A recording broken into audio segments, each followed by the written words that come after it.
Hey, how's it going, everybody? How are we doing? Hope everybody is doing well today. It has been a wild day. I'm so excited just to kick back, watch some AW, and hang out with you guys. It's been a rough one. I'm not gonna lie. Not a great day. Got a great Zevia, so we're ready to go. Who do we have here? We got Arctic Darks. How's it going, man? Welcome. How have you been? Hope you're having a great day. My day has been wild. I can't wait to tell you guys about it. We got Take Flight. How's it going, man? Hope you're having a great day. Kyle's here. Hello, hello. Welcome, Kyle. Yeah, so I told you guys that I'll jump into it real quick before the show starts. I had mentioned to you guys that today was going to be a day where I was going to have there's Tommy. I was going to have a dryer. How's it going, Tommy? Happy to have you, man. Happy to hang out for AW. I hope you're hyped for it. I'm ready. I'd mentioned to you guys that I was going to be getting a dryer today. And so my other one was like the heating element and some stuff went out on it, and it was just time for an upgrade. So get the dryer. They're supposed to be delivering it. It was one of those like delivery install situations. So they gave us like a time of 10 to 2. They gave us a time of like 10 to 2. I was like, okay, cool. And so I guess they got here. They didn't really call ahead of time or give us any information. They got here maybe around 11. That's good. They got here around 11. And when they got here, the guy looks and he's like, I'm not going to be able to do, I could just drop it off or I can reschedule. First, I'll just reschedule. I was like, wait, why? And he's like, well, it looks like that you have a little bit of rust on like your hookup, like, you know, where you turn the water on and off. Well, I'm like, you're bringing a dryer. And he's like, yeah, but like you have like one of those steam things attached to your dryer. So he's telling me this. I go look at it. There's nothing there. There's nothing there. It looks like any hookup that you've ever seen that's old. There's nothing wrong with it. And so I'm like, you're kidding me. He's like, yeah, I got in trouble last time. Like, I can't take it. And I'm like, you're not taking the hookup anyway. You're just taking the dryer. I'll unhook it for you. So I go over to unhook it. And he's like, yeah, I still can't take it. He just didn't want to do the work. So they leave the dryer and just leave. And I was just like, this is so stupid. Like, I even told him it was stupid. And he just leaves. And once I unbox the dryer, I find out that it's the wrong dryer. It's the wrong one. And so we go ahead and we're going to hook it up anyway. And so I go ahead and I start unboxing everything. And the cord has the wrong component in the back. So first off, what I ordered was a steam dryer. This is a regular dryer. So I had to use different hookups from the washer to this. So I had to go run to the hardware store to get that hookup. I come back, I hook that part up. We're good. Realized they gave me the wrong component to hook it up into, like the actual prong to hook it into the wall. Had to go back to the hardware store, pick that up, come back, finally get all that installed. And I finished like at 6 o'clock and took a shower. It was a little before 6, took a shower. I didn't eat till like 4 o'clock today, so I was exhausted. Finally took a shower about 5:30, 5:45, napped for like half an hour, and we're here. So if you're wondering why you didn't get a preview today, it's because it's been one of those like awful. It's like the Liv Morgan song. Today is Trouble, Trouble. That's me. Okay, so now that that's out of the way, let's get back to the chat. Tommy says, what do you think the opener will be for tonight? Great question. Let me look at the card again. Wow, tonight's stacked. I'm going to say either the trios match or Will Ospreay and ELP. But literally, like, anything on that card looks good. Great looking card tonight, guys. Great looking card. Let's see what else we got going on here. Everybody saying, hey, what's up? Oh man, Tommy went to see Toy Story. I just came back today from Toy Story 5. Was it good? Was it good? I was on the fence. I don't know if I'm gonna see it or not. I love the first one. Kind of like the second one and the third one. And then everything after that, I'm just kind of like, I don't know. I'm not big on the Forky and all that. Let's see. I don't know if I can click into mine yet or not. Let's see. I can. Let me turn that volume down though, so you guys don't have to listen to that stupid noise. All right. Fly says, cool, Tommy. Hope the movie was good. I'm thinking about going. Yeah, I doubt I'll see it in theaters, but I would totally watch it on streaming. So I don't know. If it's good, I might check it out. I just feel like I've kind of got what I need. Like I grew up with Toy Story, and I just kind of feel like the story that related to me ended with 3. I feel like that was the end of it. As much as like Toy Story 3 like hurts, I feel like it was kind of like that was the end for me and maybe my time with Toy Story. I don't know. I'll watch it if it looks good, I'll watch it. So let's see here. There's Brian. How's it going, Brian? What are you up to, man? Hope you're having a good day. Any trains today? And how's your refund coming along? Hopefully you got your refund today. Oh no, I just realized I clicked Forbidden Door. I was like, the timer says 3 days, 23 hours. That can't be right. AE Dub. That's right, Kyle. I'm hyped, man. I'm ready for the show. Got my grape here. What's everybody else drinking tonight? Has everybody else got some, got a cool beverage? That one's actually pretty good. It's like, how much sugar is in this? Like 2 grams or something? No sugar. Okay. No sugar. There we go. Even better. We get to find out about Jesse's kid. Yeah, I figured that would probably be a part of it.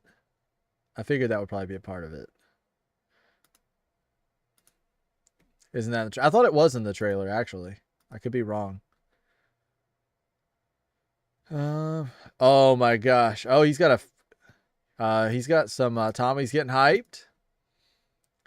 Arctic's got a good drink. He's got a Fanta. What kind of Fanta you got? Like orange or grape? I love Indian in the Cupboard, Kyle. I grew up on that movie. I even had like a little cupboard, and I don't know if you guys remember, but back if you bought Indian in the Cupboard, which I don't know if you guys may be too young to remember this, but if you bought Indian in the Cupboard on VHS, it would come with a key, and some of them would come with actual Littlefoot figures, like the one in the movie, along with the cowboy. Like you could get different ones, and I think the little army soldier as well. I loved the idea in the Cupboard. Classic.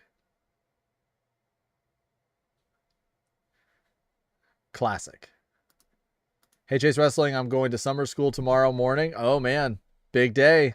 How do you feel about it? Are you excited? I bet that's going to be really fun, Isaac. I bet it'll be good. Oh, I'm ready. I'm excited for AEW. This is a big week for them. Oh, Red Fanta's so good. I don't see it much here. I see it occasionally. It's really good though. Really, really good. The only thing is your version is way healthier than mine because they probably use like natural ingredients to color yours red, and mine would have like 3 or 4. Mine would probably have like 3 or 4 bad dyes in it.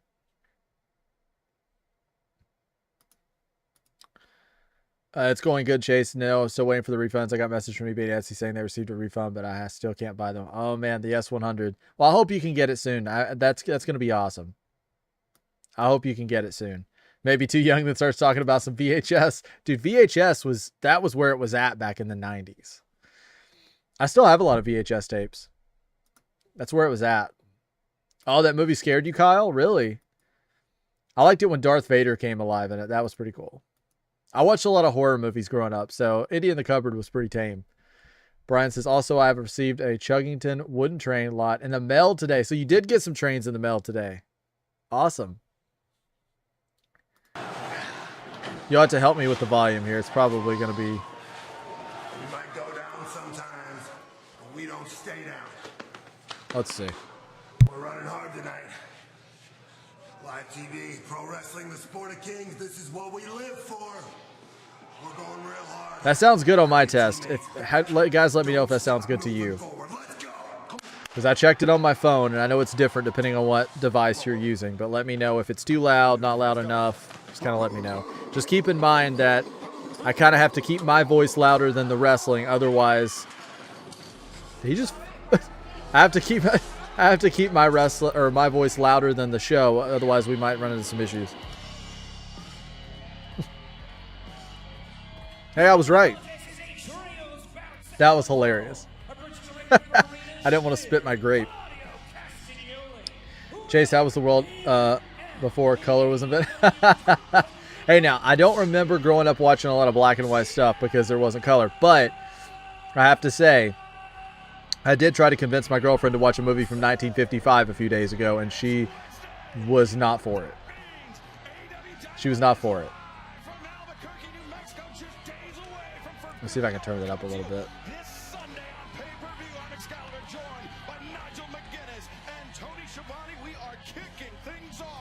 Yeah, so that's funny.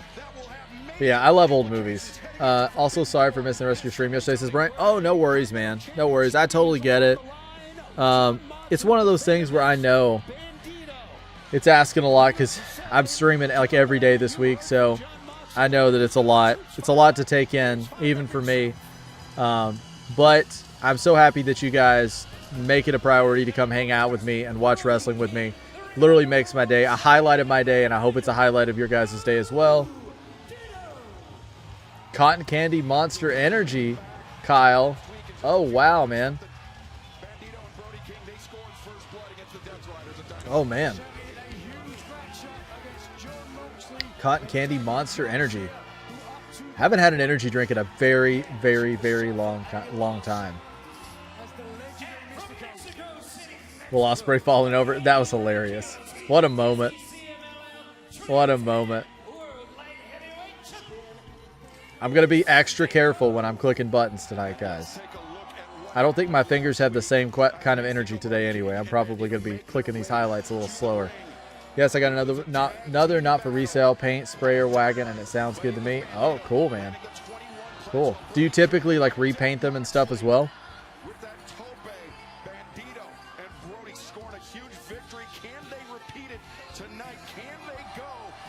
Let's see here. Yeah, AEW is cool. They're a lot cooler than WWE. We'll definitely say that, which I love. Which I love. The Death Riders are a great unit, but let's not forget Rodito, former World Tag Team Champions. So winning big matches were nothing new to those two gentlemen. And you want to talk about big matches? That three-way tag team match was announced this past Saturday on Collision. It'll be Mystico and Mascara. All right, let's see here. Taking on Shingo Takagi of New Japan Pro Wrestling, Teton of CMLL, and the Young Bucks. Global implications, as is all right, the way. So by the way, they taped SmackDown. Yeah.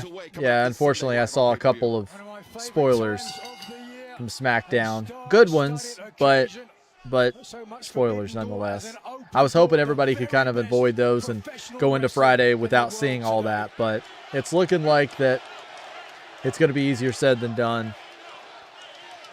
Bandito getting support of this great crowd here in Albuquerque. Let's see. Shadows of Albuquerque as Wheeler Yuta. Tommy says my dad remembers only having a couple channels. Yeah, my mom was like, she was the youngest of all of her siblings. She was the youngest of all of her siblings, so she remembers like having a little more than some of my uncle that I talk to like every day. He remembers having just a couple of channels and talks about it. Kyle saying hey to the chat. Oh, Mystico's been on MLW a lot. Okay. How is who's the world champ on MLW right now? even prior to his time with the Death Riders, Nigel was known as one of the most technically proficient young wrestlers on the independent scene. Oh, there's Bobby. There's the man. The man, the myth, the legend, Bobby. What's up, bro? Dynamite should be fire tonight. Man, it's going to be that card.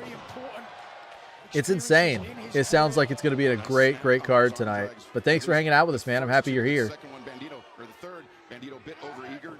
Now vaulting off the leg of Wheeler Yuta. Yuta sent into the ropes. Bandito. No, they're already painted. Over. That saves a lot of time.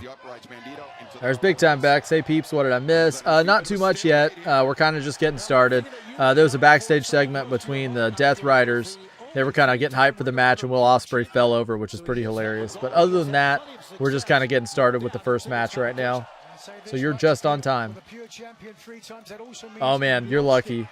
I hope nothing gets spoiled for you. You're close. You're close. Hang in there. You can do it. I don't know, like mine was spoiled before it even, I feel like they spoiled it for me before it even happened. I think like Creative sent it to me or something. One of the things I was very mad about, but then, you know, it is what it is. For Dynamite tonight, of course, we will hear from both Team MJF and Team Briscoe. Did you see page one against Jay? Nah, I didn't see it. Nah, I only saw a couple of things, Brian.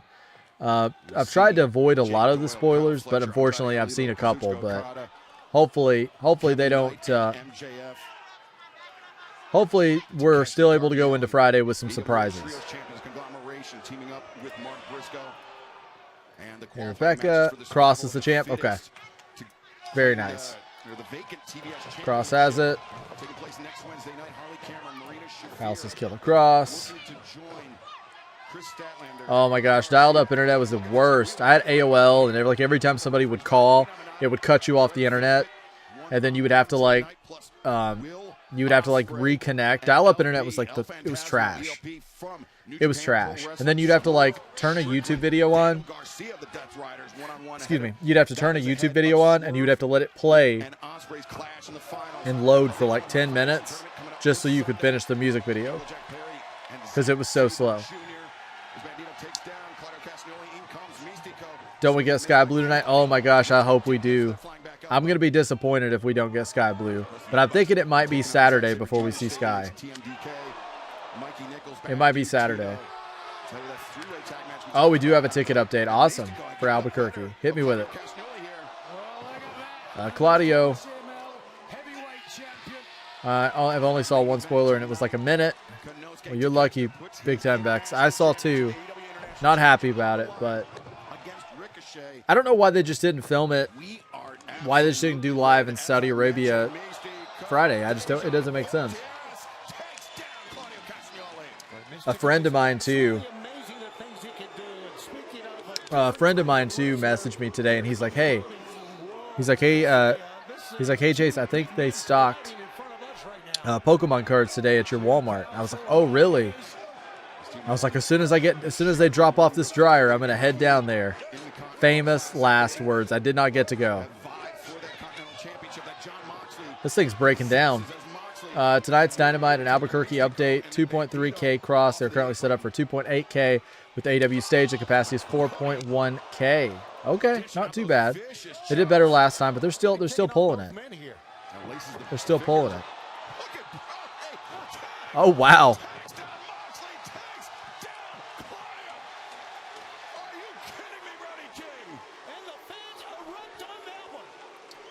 Let's see here. See, I haven't seen the Danhausen one, so at least I'll have that, I guess. I haven't seen that one. Oh, cool, Kyle. Your girlfriend's from Albuquerque. Very cool. There's some ads going. Let's mute that. I have to switch over, or wait a second, hold on one second. My Sprint Mart have Pokemon cards for $5.99. Nice, Big Time Bex. Cool. You'll have to take a picture next time. Let me know what kind of set you got over there. I have to switch over here to sync AW to your stream. Can't pause on Twitch and your stream is ahead. Uh-oh. Is it probably because I'm on Max and you're on my AW? I'll probably get my AW this weekend because I don't want to pay for Forbidden Door. So I'll probably be watching on my AEW this weekend with you. So, but I'm still in the Twitch chat. I should count as a viewer over there. Okay. All right. Perfect. Also, Flight. So I had trouble sleeping last night, and I get in these moods when I have trouble sleeping to where I just start working and I just work. So I worked until like 4:00 last night. And one of the things that I was looking at was like, what all do I need to do like to get this affiliate? And I know that you told me before some stuff. And so I was like, just curious. I saw somebody mention that when you get close, that you can go into your creator dashboard, go into achievements, and it'll tell you where you're at in terms of your goals. Do you know that it's actually 25 now instead of 50? So it's 25. It's no longer 50. So we technically already have enough followers to be affiliate. The only thing it's saying we do not have yet is 3 concurrent viewers, which it says it may take 24 to 48 hours to update. But since we have you, Tommy, and we have Arctic, that's been a lot on Twitch lately, I think when that updates, we should be there. Haven't bought none yet, but I will. Yeah, you'll have to let me know what you get. My AEW is very good. We don't get ads. Yeah, do you have my AEW? Is that what you're using? Is that what you're using, Arctic? Yeah, okay. Yeah, I'm going to get it for this weekend. That's what I'm going to get. Well, remember what happened back in 2019? Lots of superstars did not get back before SmackDown. Oh, okay. So maybe that's the problem. But she lives in New York State now, says Kyle, his girlfriend from Albuquerque. It's very nice. Let's see. Dreads is in here too. I saw he was streaming today, and I jumped over and listened for a little bit, but I wasn't able to watch. I felt bad because I haven't got to watch a lot of his streams lately. It's been hectic. But I have so much fun. It's a nice decompression when I get to go watch Dreads' streams, because it's just like sit back and relax. And it's something I really don't get to do a whole lot when I'm streaming. So it's kind of nice to watch somebody else stream. Kicking off the broadcast tonight, the Death Riders team of Wheeler Yuta, Claudio Castagnoli, the AEW Continental Champion, taking on Brody House of King, World Cup games. and the man isolated in Hey, the Kyle. Trash. I bet that Morocco tops their group. Continental Championship. Where's Dreads? I'm not sure. I know he was streaming earlier today. He sent a message on the Discord. He was talking about how Blake Monroe won the Women's World Championship in his Universe mode. So, hey, he may have created you big time, Bex, and that might be why Blake Monroe pulled out the win. The hands, the grip of Bandito, perhaps trying to weaken those hands to prevent Bandito from landing that 21 plex. We saw in the loss last week with Moxley. Congratulations, Kyle. That's awesome, man. It is for That's Bandito really to cool. execute his 21 plex finisher to help How did you guys his meet? hands. So Very cool, there may man. be something to that. I love to hear that. Strategy is crazy and as unbridled as the Continental Champion seems. He is certainly an erudite. Only got 4 hours sleep last night. Yeah, I'd say that's probably, I went to sleep about 4. I got back up at 7. And then I slept a little bit. I sort of slept about an hour or so after that. I got up and stayed up a while, then went back to sleep for like an hour. So yeah, I didn't sleep much more than that either. Let's see. How much do you typically sleep at night, Arctic? Are you like somebody who typically sleeps like 6 hours, 8 hours? Like, what are your sleep requirements? I'm always curious to hear what people say, because I know some people that like make it on like 2, 3, 4 hours a night, and I feel like I require more than that. I feel like I require more.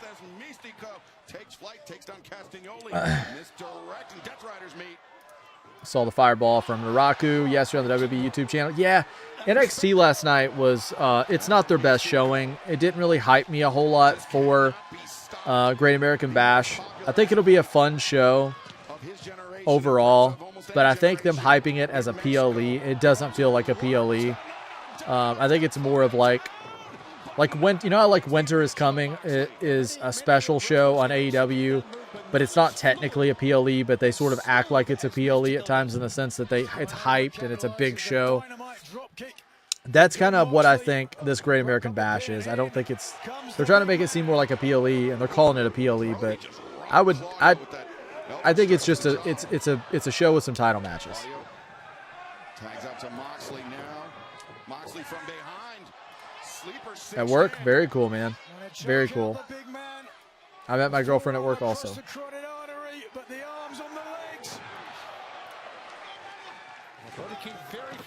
4 to 7 hours. Yeah. I feel like when I was younger, I would just like, when I say younger, I mean like a teen. Like when I was like, I remember what I used to do when I worked at a restaurant. Oh my gosh, big cannonball. I remember when I was sort of working in restaurants when I was like a teen.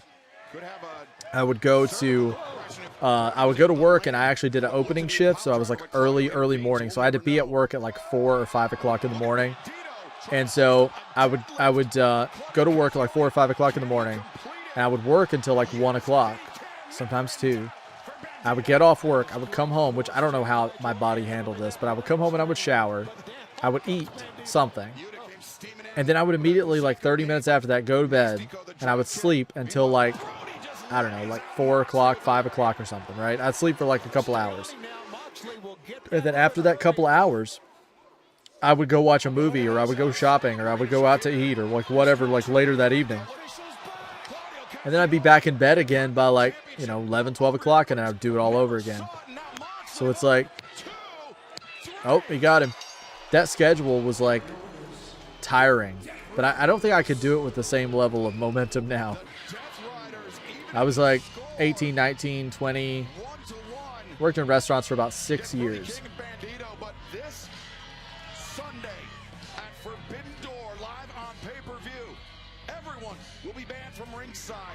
When John Moxley puts his AEW Continental Championship on the line against Brian says he's going to Target tomorrow after my mom's appointment with the skincare. Nice.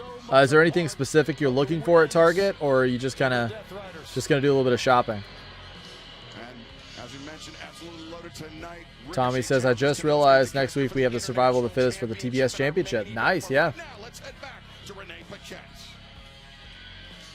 Guys, a huge weekend ahead of us with Forbidden Door. Team Briscoe taking Team on Briscoe. Team I have to say, MJF inside. that's one of the most genius shirts I've ever seen anybody wear. The one that Orange Cassidy is wearing right now.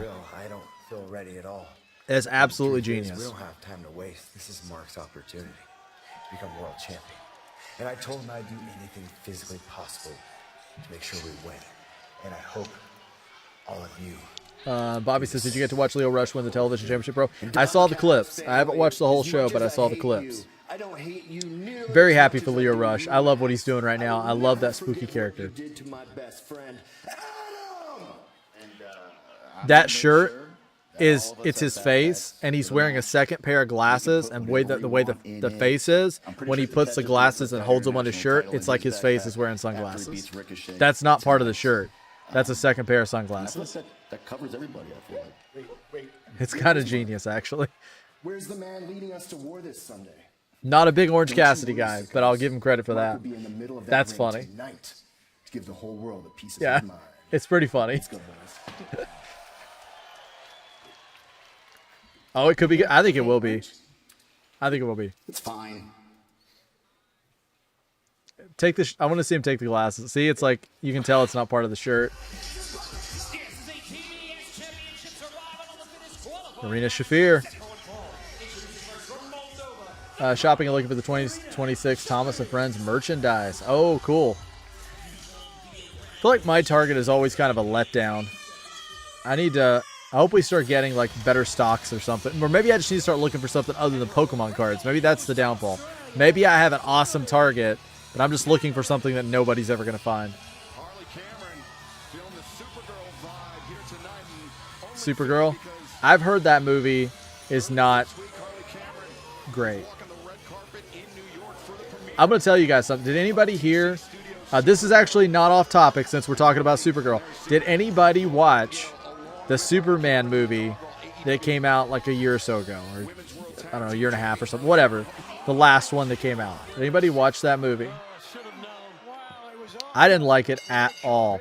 I actually was like sighing and counting the minutes when I went to the theater and watched it. And I'm normally a James Gunn fan. I like a lot of his stuff, but I thought it was terrible. And another movie with like the villain being what's his name?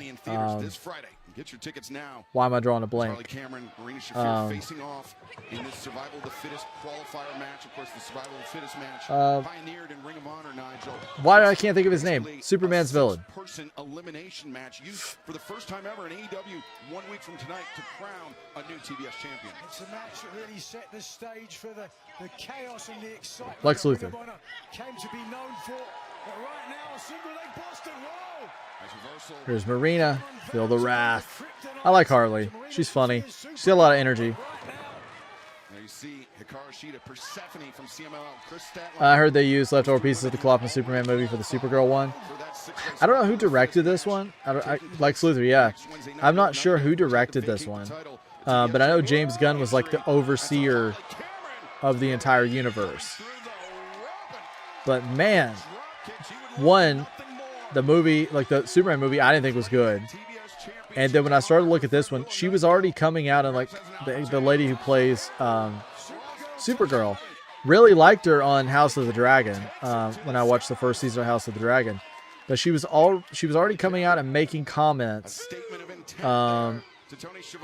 She was already making comments about the viewers, like male viewers, and she was saying things that were kind of derogatory about that fan base.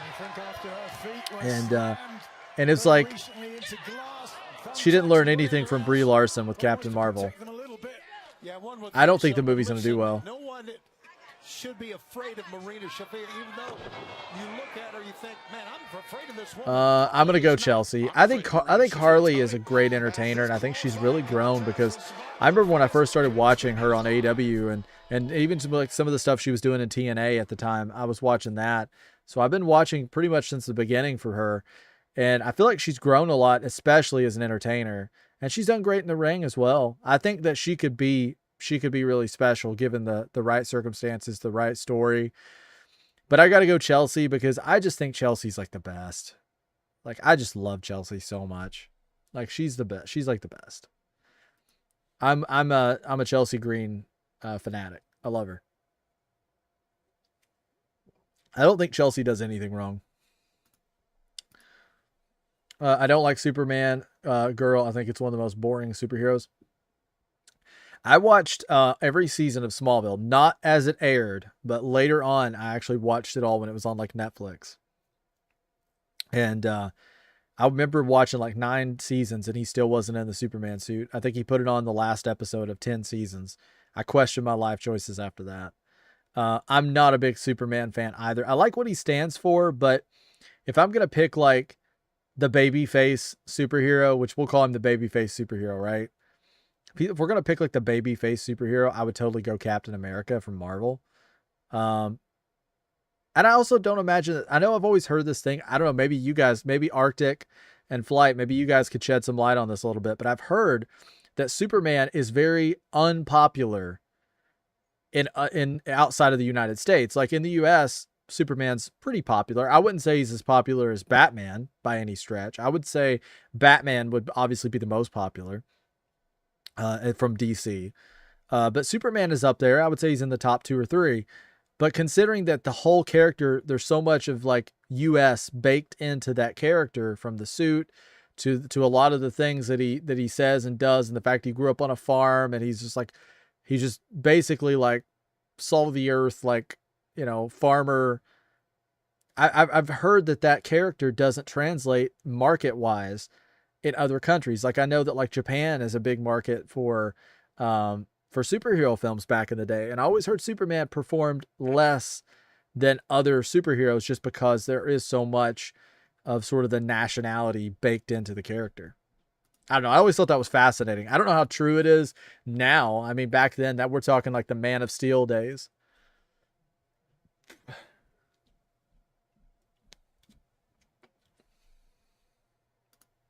Favorite is Thor, says Arctic. I love Thor. Yeah, Thor's awesome.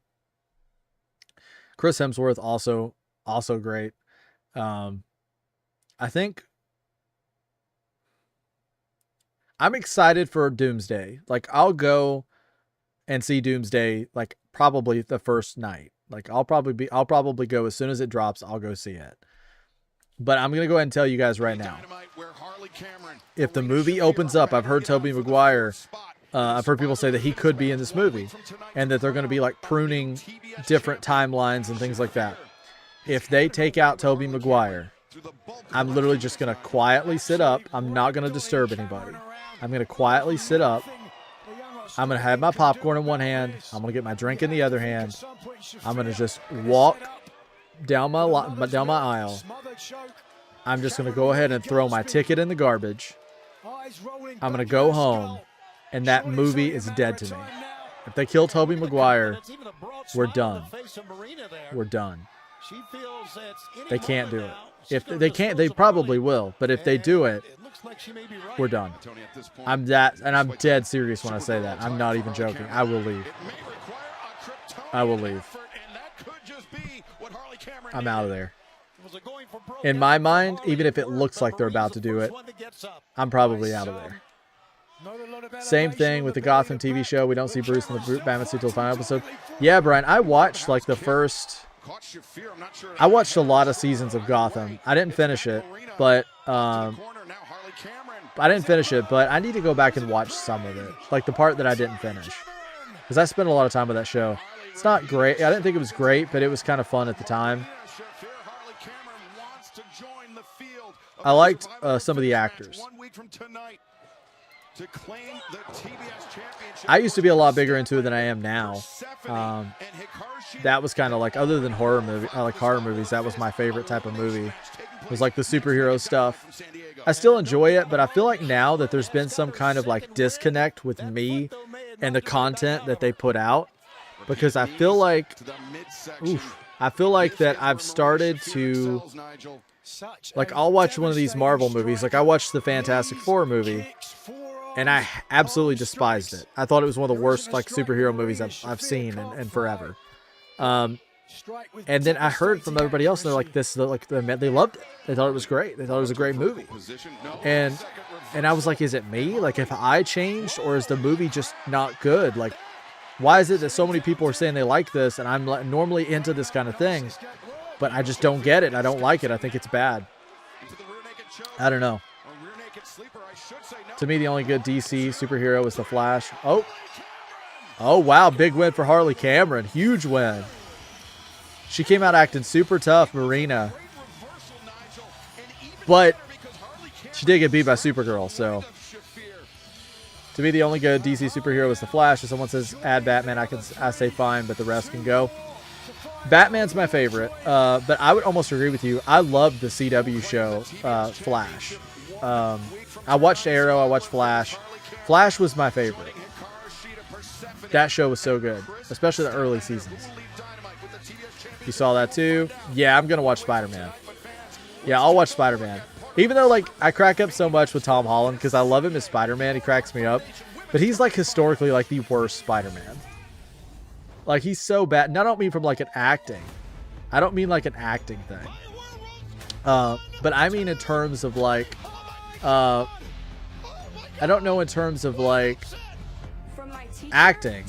But in terms of just, like... being like storyline wise, he messes everything up. I feel like if you go back and you watch the Tom Holland Spider-Man movies, like everything that he does, he ends up like he's the cause of all of it. Like it cracks me up. Congratulations on making it to the Owen Cup finals by beating your Flash is the Flash was my favorite superhero until CW delivered in one trash episode after another. Oh no, God, I don't know how I made it through 7 seasons of that. And when I hear about what happened after that, so I don't know how it finished. I didn't finish it. I thought based off of if we're comparing like what Arrow was putting out at that time, I think season 2 of Arrow was the peak.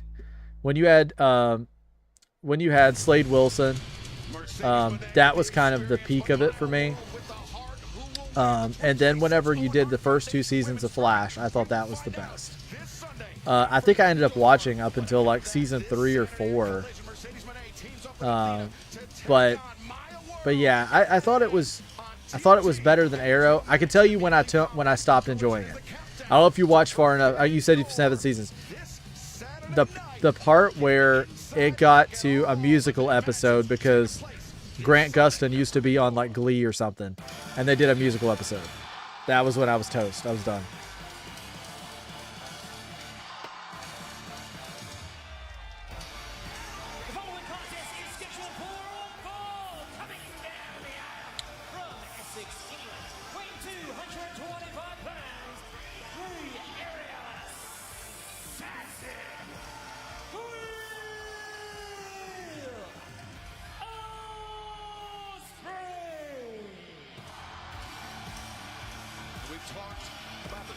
Let's see here.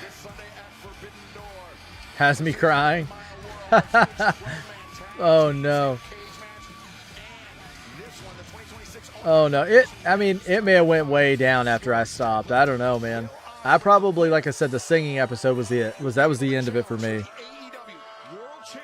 I didn't like the movie Green Lantern. Oh, the Ryan Reynolds one? Yeah, it's bad. It's really bad, Kyle. Yeah, I mean, I think the first couple of seasons, I would say I really enjoyed. I loved those first like 2 seasons, maybe. For like CW level TV. You got to remember, I watched 10 seasons of Smallville. So if you go back and you watch 10 seasons of Smallville, I have to say, Flash was like watching, like, I don't know, like peak TV compared to that.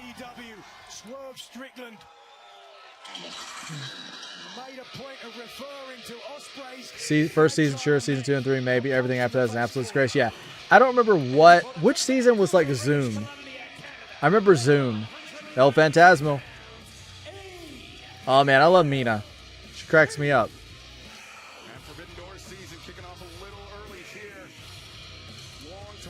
That musical episode, man, it was so bad. Osprey. Kyle and Tommy getting hyped for Osprey. I kind of like his theme. I hate musical episodes in general. Community has the one with, oh no, not the Community puppet one. No, it hurts so bad. I Wanted to Die. The only good musical episode I've ever seen was Psych, one of my favorite shows. I haven't seen much Psych, but I watched every episode of Community. And there was like parts of it that I enjoyed, and then those parts of it that I was like, oh. That singing episode, though, it still pains me. Everybody's hyped for Osprey. Zoom is season 2. Oh yeah, Zoom was, you know, he was voiced by, if I remember correctly, he was voiced by the late Candyman, Tony Todd, which brought a lot for me because I'm a big fan of the Candyman movies. That Will Ospreay could be challenging for the AEW World Championship at the Cathedral of Football. That was Zoom, right? Zoom was the one with the black, right? But also 679 was Zoom the black one, or was it the other one? That's got to be huge. Maybe Zoom wasn't the one I'm thinking of. To get that opportunity, no Englishman has ever won a world title in England, and so the opportunity has got to be really. Yeah, that's him. Yeah. Yeah, he was voiced by Candyman.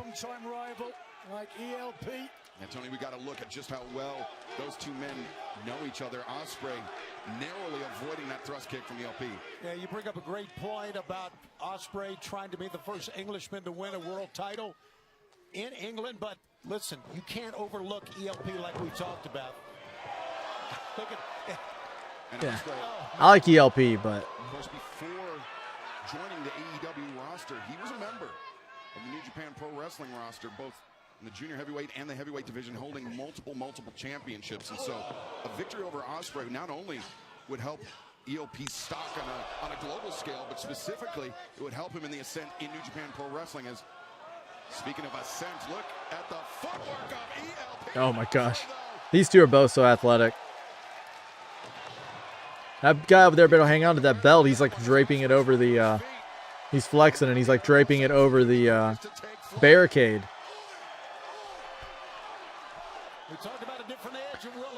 Chase, what's your thoughts on the Office version of the musical episode? I didn't think it was as bad as some of the other stuff because it was, I don't know, it wasn't as in your face as like the Flash thing. I think the Flash thing was probably the worst musical episode I've ever seen. Oh, you made that kid's day. That was probably the worst musical episode I've ever seen, I would say, that I've watched. I know that like other shows do like Grey's Anatomy and all kinds of craziness like that. I've never watched that stuff. I have no interest in it. Not my thing. But I think that's probably the worst I'd seen.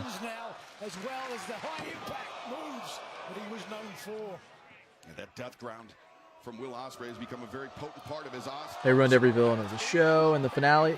That makes me sad too, honestly. Because I thought the show had like a fun quality that like Arrow didn't have. And the thing that I also liked about Flash over Arrow was I was always more invested in the story that was taking place in real time instead of the flashback segments, and Arrow would just they were determined to keep up those flashbacks to their detriment. Even when they had nothing at all to do in the flashback segments, they would keep them up and they would still make them, even though nobody was interested in the flashbacks. And like they kept going. Sometimes they were cool. I think they stopped being cool after like season 2, season 3.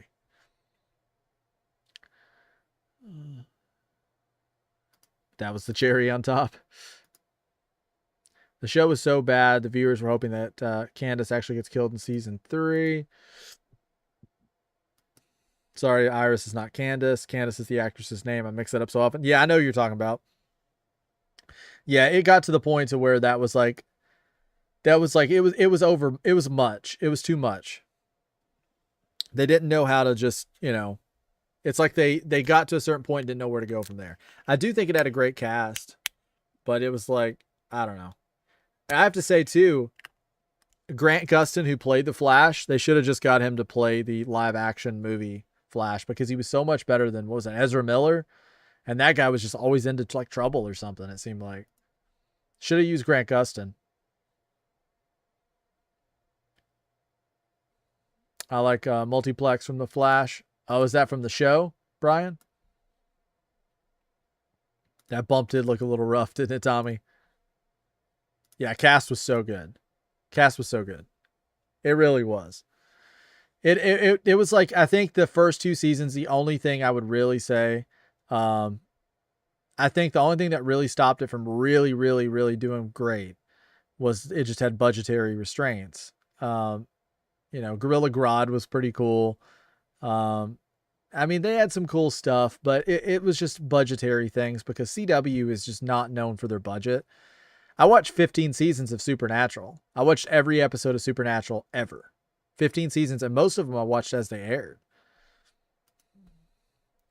And like that was the thing with Supernatural. They ran out of ideas and they pushed Supernatural far past its expiration date. Like Supernatural kind of ended at season 5. It went on for 10 more years. Did Chase like Deadpool Wolverine? I did like Deadpool and Wolverine. I'm a big Wolverine guy. He's one of my favorite heroes. I don't like Deadpool. As you could probably know, like he's kind of, he and I don't have the same sense of humor. I'm not really into like all the cursing and all that kind of stuff. That's not really my thing. I know people that love it. I don't begrudge them. Like, I think he's entertaining. But like a lot of the jokes and stuff, you could literally take me to a Deadpool movie and most of the jokes, I'm just sitting there like this, like no selling it, right? So I'm not the most fun to do that with. But I did have a great time with Deadpool and Wolverine because I was Wolverine in that movie. You know how like Hugh Jackman, Wolverine, just kept getting aggravated with Deadpool and he's like, do you ever shut up? Like, I related to that. Like, I was basically Wolverine. If you put me in Deadpool, if I had superpowers and Deadpool had superpowers and you put us together, it would look a lot like Wolverine and Deadpool. I definitely have I don't have that sense of humor. It's so funny, though. Grant Gustin had a great K9 movie a couple years back. Oh, nice. I'll have to look it up. I haven't seen him in a while. Brian says it is from one of the episodes of the Flash TV show. I've toyed around with going back and rewatching certain things, but TV shows are such a... has there ever been a show, I'll ask you guys this. Has there ever been a show that you guys have watched where you'll watch the first season, maybe the second season, and for whatever reason, you'll watch those first couple of seasons, you'll kind of get, something else will come up, you'll get busy, you'll get bored, whatever it may be. And then you'll go a few years and you're like, hey, I think I kind of want to watch that show again, but it's been so long since I've watched season 1 and season 2. I feel like I need a refresh. I need to start back at season 1 or 2 as opposed to season 3, 4, 5, whatever. So you end up going back to watch it and you watch season 1 and season 2 again. And then you get bored, something happens, life happens, you drift away, new show, new game, new book, whatever. And the next thing you know, you've watched season 1 of this show 3 or 4 times and never made it past that. That's me. For Forbidden Door, we That's will see me. Divine Dominion, the AEW Women's World Tag Team Champions, put their titles. I've done that with 2 shows. against Thunder Rosa and I've seen the first season of Falling Skies like 4 times. Big time, high stakes international matchup, all that, so much more part of the buy-in. Brian says Chaser's a new Candyman movie that doesn't have Tony Todd. I saw it. Yep, I saw it. It was okay. I didn't hate it. I miss Tony though. He did have that little cameo at the end, but I definitely miss Tony. But it was an entertaining watch. Nowhere near as good as the Tony Todd stuff, but I like how AEW is getting us New Japan people. Me too. I always love the crossover with New Japan. And ELP is a fun one. AEW is all about the wrestling, the action, a whole week, starting tonight. And a love letter to the industry, the sport of pro wrestling as a whole. Thanks to our collaboration with CMLL, New Japan, Pro Wrestling. No offense, but the Avenger movies? You mean the Avenger movies, Kyle? Both men bringing the fight. I don't think there was any doubt. Oh, I watched them. They were funny. They had me cracking up. It was actually funny. I can't believe I'd never seen any of his stuff before. Big Time Bets. It was funny. Yeah, I'm glad that I know who he is now because I'm always so confused whenever we've seen him the past few weeks. I'm like, who is this guy? Where's he coming from? So Big Time Beck sent me a couple of video clips from was it Matt Montgomery or Matt Matthews? Sorry, and they were pretty funny. Thanks for sending those. Nope. He almost got him. His last movie was Final Destination Bloodlines. Yes. So, actually, when that movie came on, I had to get up and leave the room a little bit because that movie scared me to death, honestly. The opening scene with her at the top of the building, I couldn't do it. It's like it got a reaction out of me. He lives in Birmingham, Alabama. Yeah, you can tell with the accent. He's kind of got like that thick accent. But yeah, he's funny. I'd never heard of him. I love it that Ospreay's using that Styles Clash. Going into the hidden blade. Oh my gosh. He had time to think about that. My gosh. That hidden blade. That was like a hidden elbow. Jeez. Nice. Okay, Rescued by Ruby 2022. I'm about to check this out. Oh, it's on Netflix.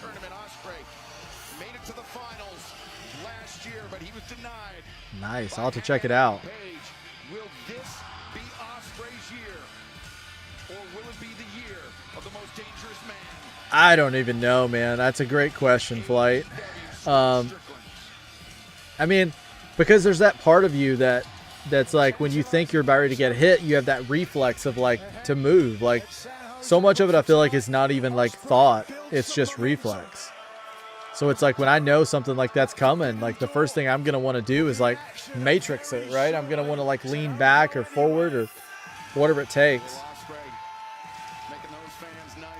Oh, they would for sure.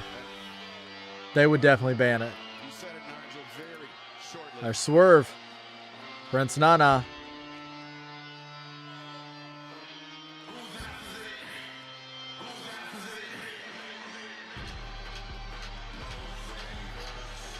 I like the old theme better.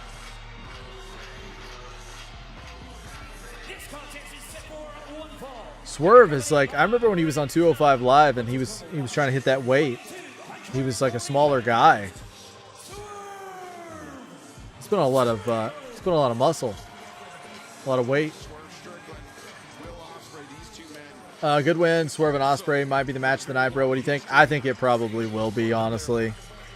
Pretty much anytime Ospreay's on a card or Swerve, they kind of steal the show, I feel like. So I would almost think that there's a very good chance that Swerve and Ospreay will steal the show. I'm going to pull up the Forbidden Door card real quick. Forbidden Door. AEW. Let's kind of get another look at it. Ospreay has already made his. What will Swerve Strickland do? The man that 2 years ago lost the AEW World title at Wembley Stadium wants to expunge that loss. Let's and see win here. the title again. So we still haven't heard what the opening matches are going to be on the buy-in. We're getting Divine Dominion versus Thunder Rosa and Olympia, Cope and Cage, Cage and Cope. No, Cope and Cage, Cage and Cope, Edge and Cope versus the Dogs. We're getting Bucks versus L Sky Team versus Unbound Company, Moxley versus Bandito, Shota Umino versus Pac, Tekla versus Starlight Kid. I'm excited for that one. I'm really excited for that one. Mercedes versus Maya World, Kenny versus Zack Sabre, Ospreay versus Swerve, and then we got the big match with Team Briscoe, Mark Briscoe, Orange Cassidy, Roderick Strong, Kyle O'Reilly, Takeshita, and Darby Allin versus MJF, Don Callis family, Kevin Knight, Kyle Fletcher, Jake Doyle, Okada, Andrade. I would say my top matches are number one is going to be Kenny, or not Kenny, but Ospreay Swerve. 2 would be Tekla and Starlight Kid, I think, because I'm such a Tekla guy. What do you think, Bobby? Kyle said, whose house? Whose house? Danny Garcia acting like that he's coming in there acting that way to Swerve. He should be ashamed.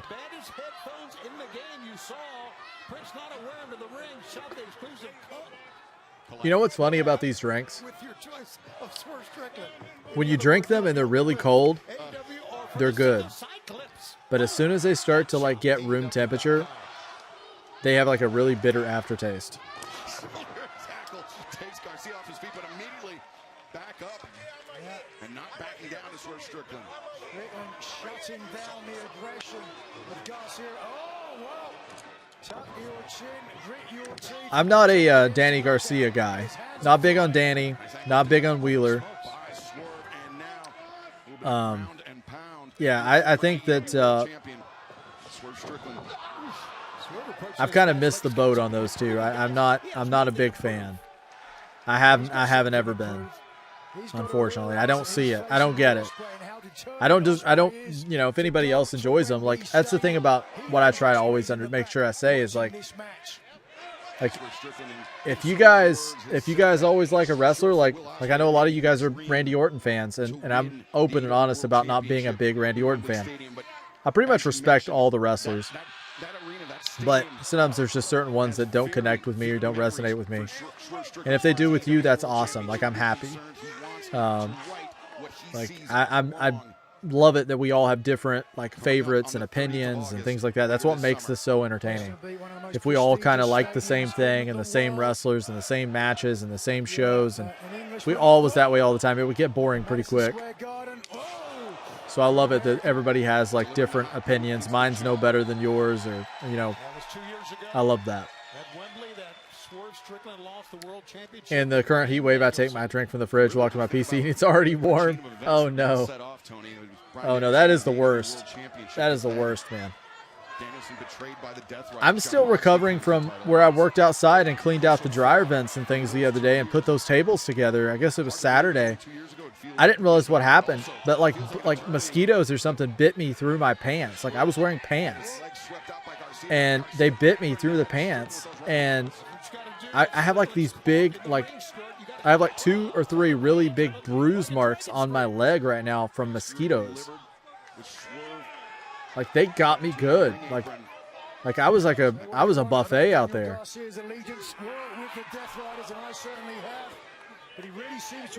Bobby says all the matches sound good. Tekla and Kenny Omega would be great to see them both get the win, bro. Yeah, man, I love Kenny, love Tekla. So that's my 3. Like if you said pick you 3 matches on the card, that's my 3 matches. That's my 3. I think that last match will be like it's going to be like a train wreck kind of thing. It's going to be a mess. but it's going to be an entertaining mess. But those are my 3. Oh my gosh, that boot went like right up under the chin and scooted.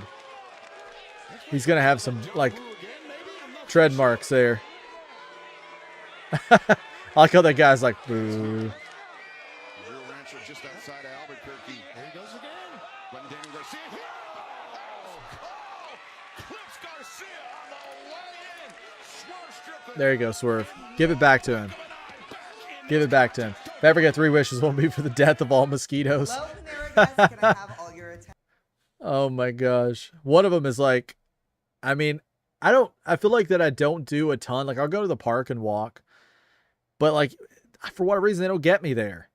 But like when I go outside my house and I do work out there, specifically like in my backyard, I feel like they get me.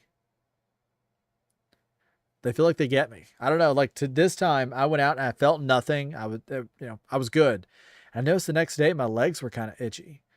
I looked down and I had like these big bruises and I'm like, what the heck is happening? What is happening? So I got like this like pin that you like use that has like anti-itch, like mosquito bite. And it's like a pin and you just, it's like a roller and you like rub it on and it's like on my ankle. Like the worst one is on my ankle and my socks rub it if I wear socks and it like itches me to death. So you and I, Flight, would start a tag team and we would just run through all the mosquitoes. Big Time Bex says, as long as we don't talk about Bill Goldberg in my Bret Hart voice. Yeah, no Bill Goldberg, huh? That's funny. I agree, bro. Are you barbecue this Sunday for Forbidden Door? Yeah, I probably will. I think we're getting pizza. Flight and I have already decided that we're having pizza on Saturday. So, he and I are both picking up pizza for the show. So I got to get pizza Saturday. I'll probably barbecue Sunday. I think I'll do barbecue Sunday since we're doing the pizza on Saturday. What are you having, Bobby? It's too hot. It's too hot. Friday and Saturday is going to be 104 to 108. No way.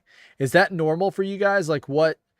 Like I always hear people talk about like weather. Like here in the States, people talk a lot about extreme weather and talk a lot about like, I don't know, just things have gotten a little worse in terms of weather the past few years, like record heat waves, record like cold, like that kind of thing. So with you guys, is that a normal? Like, is that normal? No, not normal. Okay. Okay.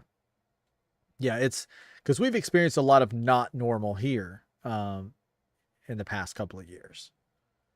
So, yeah. Also records. Yeah. Yeah. Bobby says dope. Yeah, I hope you get something good too, man. Are you going to do some barbecue as well? I feel like barbecue would be good for Sunday. I feel like that would be a good Sunday. Good Sunday meal. Top the ropes here in Albuquerque. Just days away from Forbidden Door coming up this Sunday live on pay-per-view. Daniel Garcia. Hope I didn't bore you guys too much and cause anybody to tune out because I talked about the Flash or Arrow for like 20 minutes. But when you guys get me on a topic, you got to know I get off the reservation a little bit. So. Not only that, the second time Garcia has attempted. Oh, wait a second. Pile driver attempt. No, just didn't sit down. Swerve. Hoist up Garcia. Got him position. Oh, nice. Driver on the apron. A miscalculation from Garcia. Arguably, junior member of the Death Riders not to execute the pile driver, a move that. Probably some barbecue chicken and pork chops, bro, and it's hitting over 100 all week. Oof. We saw Swerve. No, man. Maybe dealing with an injury. I'll try to see what it is here this weekend. Let me look. That would be bad news for Strickland going into Forbidden Door this Sunday, live on pay-per-view in the finals of the 2026 So, Foundation It looks like 85 is the high this weekend. So 85, 82, 83. I guess the only thing that's cooling it down a little bit is we're supposed to get a lot of rain. So I guess the rain is going to cool things down a little bit. So yeah, I might do some I might have some barbecue if I can do it and it's not raining too bad.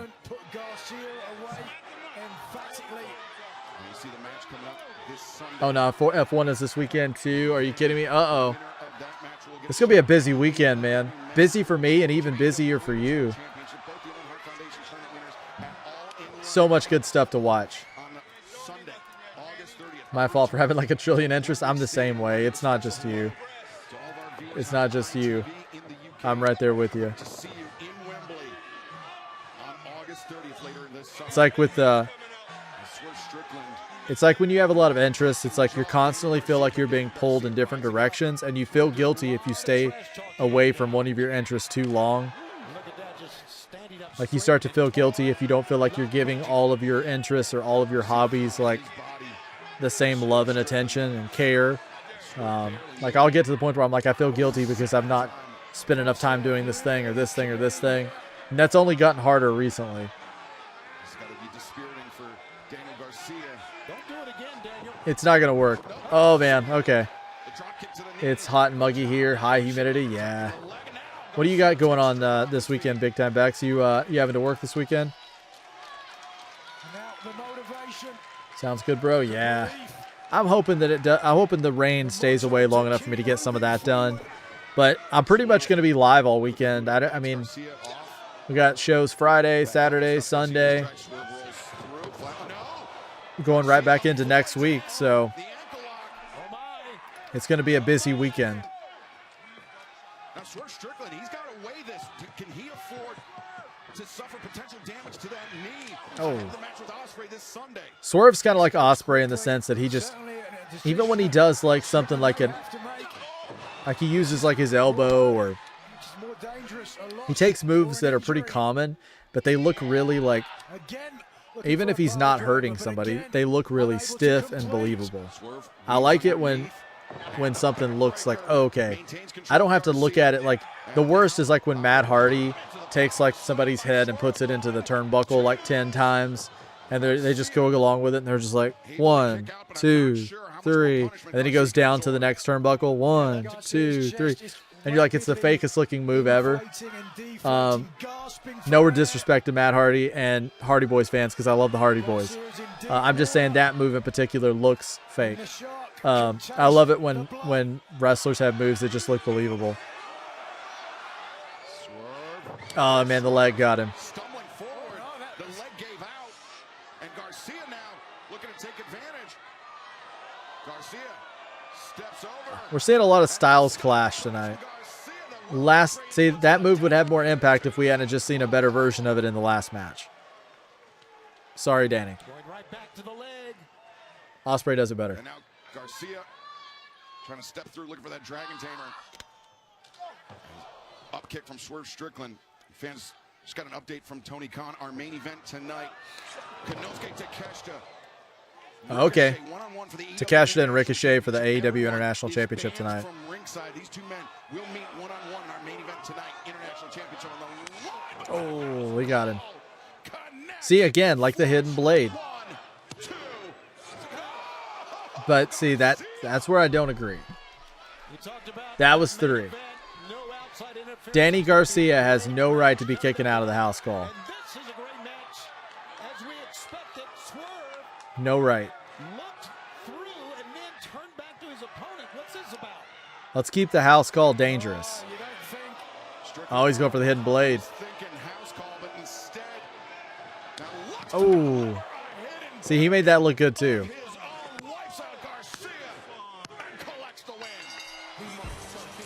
Yeah, that's going to be a really good one.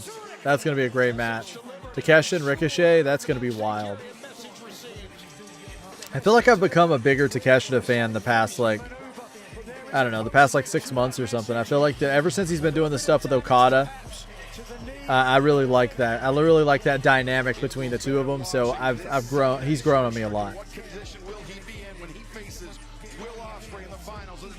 2026 Owen Hart Foundation Men's Tournament, part of our absolutely A swerve is not done. look at this. Strickland doesn't need to do this. He's already He's going back for more. He doesn't need Anybody to that hasn't dropped a like on the stream, please do so. I really would appreciate it. It just lets YouTube know that you guys enjoy what you're seeing. It helps grow the channel, helps get more viewers in the chat. It really is the best way that, because right now I obviously don't have like Patreon or anything like that turned on. This is the best way that you can support the channel if you're a fan of the channel right now. The best way you can support it is, oh, they hit him with the house call. The best way that you can support the channel at this point is watching the videos, dropping a like, and if you haven't yet, subscribing.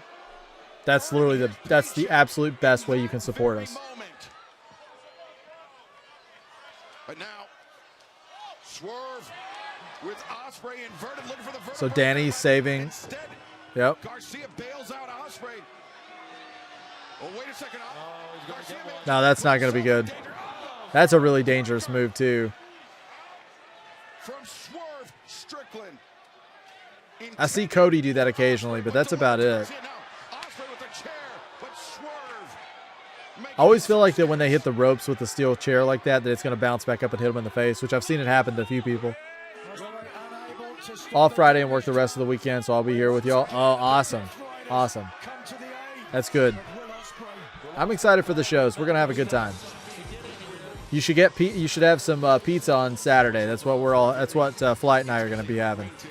We're going to be having pizza on Saturday. He's going to get his fancy kebab pizza. And I don't know what I'm going to get pizza-wise, but I'm getting something. Probably a pepperoni pizza. It's going to be 75 and 80 degrees weather next couple days in New York State, Chase. Oh, nice. It's hot, but are you going to be having is it going to be dry or are you going to be having some rain? Gone. And then we cross paths. If your brother was somehow able to be here in the flesh tonight, he'd say, chicken, it shouldn't have been me in that accident. It should have been you. How do you guys feel about, this is kind of a different question, but I'm curious to see where you guys sit with this. How do you guys feel about situations where they use real life tragic events like the passing of Jay Briscoe? And we've seen it used historically on WWE, AEW, where when a tragic real life incident happens, they don't wait very long before they incorporate it into a storyline. I know that there's the idea that they would be fine with it, but it always kind of makes me feel like it's in bad taste. What do you guys think? Shows all the cretinous humanoids in San Jose and around the world why we're the best. Started with Big Jake Doyle, baby. He's a killer. And then, of course, the newest member of the Don Callis family, the TNT champ, Kevin Knight. Tell him, champ. Yo, Darby Allin, was double or nothing not enough for you? Skate your ass down to Forbidden Door, and I swear I'm gonna send you back to the ER. And Max, once this little play date is over with or whatever, I want my title shot. Yeah, sure, kid, whatever you want. And let's not forget, MJF's like, whatever, what am I doing with these guys? last 5,000 years, Okada. What do you got to say today, champ? It's nicely said. I had a feeling that's what he was going to say. Of course it's your turn. The second that door is locked, I am coming for you, Takeshita. And I'm gonna prove why the family never needed you, and why I am the new alpha. And of course, Yeah, we get Andrade next. Mark Briscoe. The gap between me and you is bigger than the gap between your teeth, son. And I'm not just talking inside the squared circle. I'm talking in real life. I like his shirt. I've never gone to bed hungry. I've never worked a 9 to 5. Hell, I've never worked. No matter where I go on planet Earth, if I sit down, they're placing the napkin across my lap. They're putting a 45-ounce porterhouse steak in front of my face, and the hottest waitress you've ever seen is slipping me her number. Do you know why? Because I was What a promo. born with a white collar, and white collar always wins. You, my friend, are a blue-collar bitch. Now, sure, sometimes you get lucky. I overheard that fat old prick, Tony Schiavone, talking about the fact that I've never kicked out of the J-Driller. And guess what? That's true. But that's because I've never had to. Gosh, he's so Because good. you never managed to hit the J-Driller on me when the Triple B is on the line, and frankly, Mark, you never will. Because me and Don Callis have assembled the greatest team to... What the hell are they doing here, Don? I know. Get out of here. Go. He's like, what about these guys? Get out of here. Come on, you're killing me with this thing. Speaking of not being on the same page, last week we were not on the same page. Now, I don't want to name names. Sorry. I have a cough. But me and Don have figured out the perfect way to get us all working together, not just as a team, but a family. Bag me. Bag me. A drum roll, maybe, and check it out. My God, look at that. Oh my gosh. We're all going to wear these shirts, guys. It's going to be great. Guys, check it out. We all get one.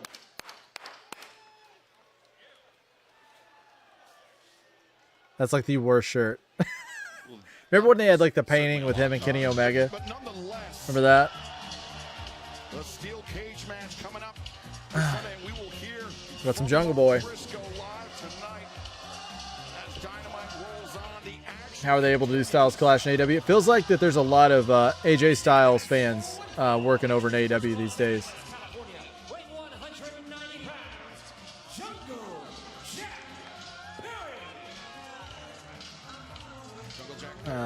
Flight says he's cool with them using sort of real life events. They need to let things rest, Chase, says Kyle. Bobby says MJF's always go to the mic, bro. Yeah, he's like... I feel like that... I feel like my favorite MJF promos are when he's hyping himself or talking about like how amazing he is and how he's so much better than everybody else. And he just, because I know sometimes he does it, and he puts that type of stuff in all of his promos, but there's some promos where he does it more of like cheap heat for the crowd. And like, I'm telling you, when he does those kind of promos like he just did, it's like Ric Flair and like, I don't even know. Like, I see so much, like, so many of the legends, the great legends there. I don't think anybody other than CM Punk nowadays. I would say CM Punk and MJF. I mean, from each company, I would say CM Punk is the best on the mic in WWE, and I would say MJF is the best on the mic in AEW. I don't know if you guys will agree with that, but that's kind of what I'm thinking. It's true, I was the cough. Oh, y'all are funny. I have pizza 3 times a week. For sure, we'll have pizza. Maybe a barbecue pizza, so I get barbecue and pizza. Oh, nice. Nice idea. Yeah, you're probably just about sick of pizza, but I usually get it like once a week. I mean, we talk about Hechicero being the mad scientist of Lucha Libre, the Yave style. Bobby says facts, so Bobby agrees. Yeah, I think that's it, man. I think that's the order that you have to put it in. Creative when it comes to technical and submission wrestling. They drag out wrestler death too long. I just don't really. I mean, if the person, like, let's say, like with Uncle Howdy recently, they were doing a lot of stuff about Bray. And then like with what MJF just did with Jay, talking to Mark. If I've seen it done before with Charlotte, with her brother. Just anything it could be. I just feel like that. I mean, if they're okay with it, who am I to say like no, they shouldn't do it, right? If they're okay with it, then they're okay with it. But I personally don't enjoy it because to me it doesn't put heat on the wrestler. I know that most times, they're probably boys or the writers came up with it or whatever. Like, it doesn't necessarily make me feel a certain way towards the wrestler who said it. It just feels kind of grimy. I don't know. And it's overused. Like, you can almost guarantee that when somebody has a tragic event in their life, somebody's going to bring it up. And it's like, I don't know. It just kind of feels like back when John Cena used to come out at this point. Remember when John Cena would come out? And he did this to The Rock, which he acknowledged. But lately, I would say the most recent would be Roman and John Cena, which is top guys, come out. As soon as somebody comes to the ring, they start doing the lazy promo. Lazy promo is, you're part-time, you're never here, I'm the workhorse, you never wrestle, you only wrestle 4 times a year, I wrestle like, 4 times a week, whatever. Just generic I'm a worker, you're not a worker. You're never here. I'm always here working. And then it's so easy to counter it because then you have somebody like Roman. It's like, yeah, you may feel like you're the worker. You're working that much, but I'm making that much more than you, and I'm only doing this much. It immediately makes them feel like a bigger star. So I feel that way sometimes with those kind of promos as well. It just feels like low-hanging fruit. But if it's done right and everybody's consents, you know, it's fine.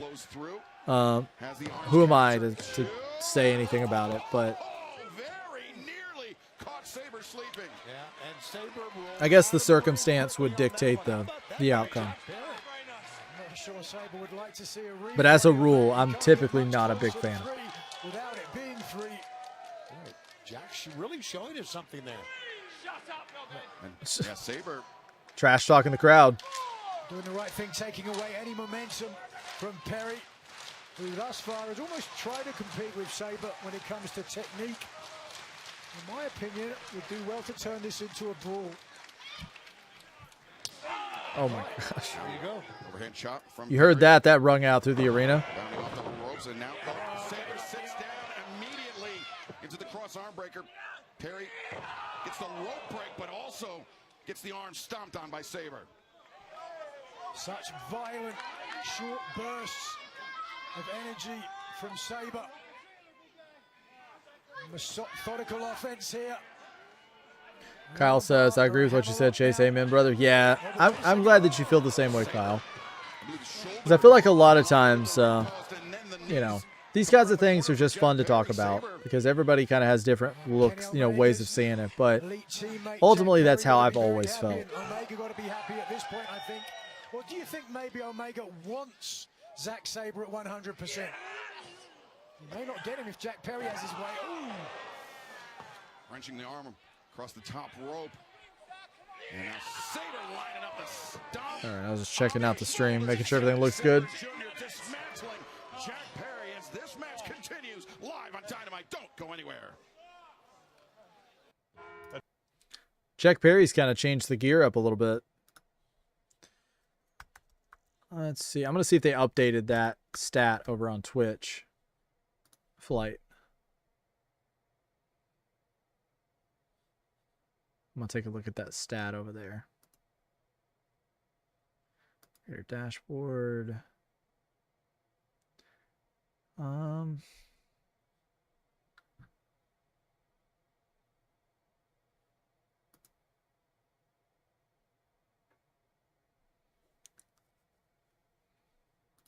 see. Yeah, so I shouldn't have any ads this weekend with the wrestling on AEW because I'll be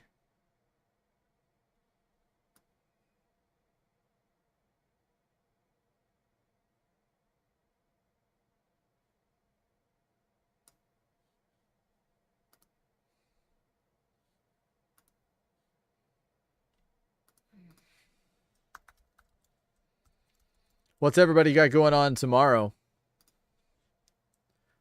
I'll probably go out to a few stores. I'll probably go out to a few stores tomorrow since I've stayed home today. I need to look for some Pokemon cards. I need some stuff to open on the Pokemon channel. It's been kind of boring because I feel like I haven't had a lot of really good stuff to open since that release day. Yeah, it's not updated anything. It's still the same.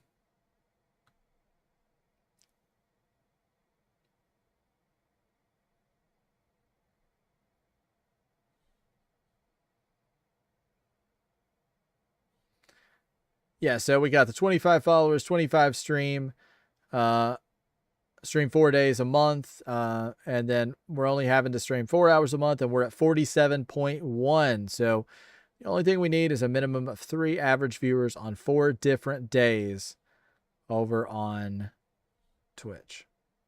And we're officially going to be an affiliate. Also, Chase, I think it bugs the family about death of a loved one. Let them rest in peace. Yeah. Yeah, I think so. I mean, I would. Like, I personally wouldn't be comfortable with it, but... Oh, yeah, flights in both chats. Haven't seen Tommy in a minute, so.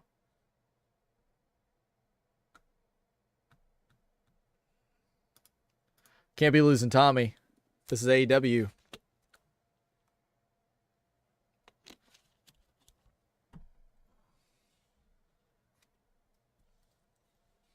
They're really hyping Supergirl.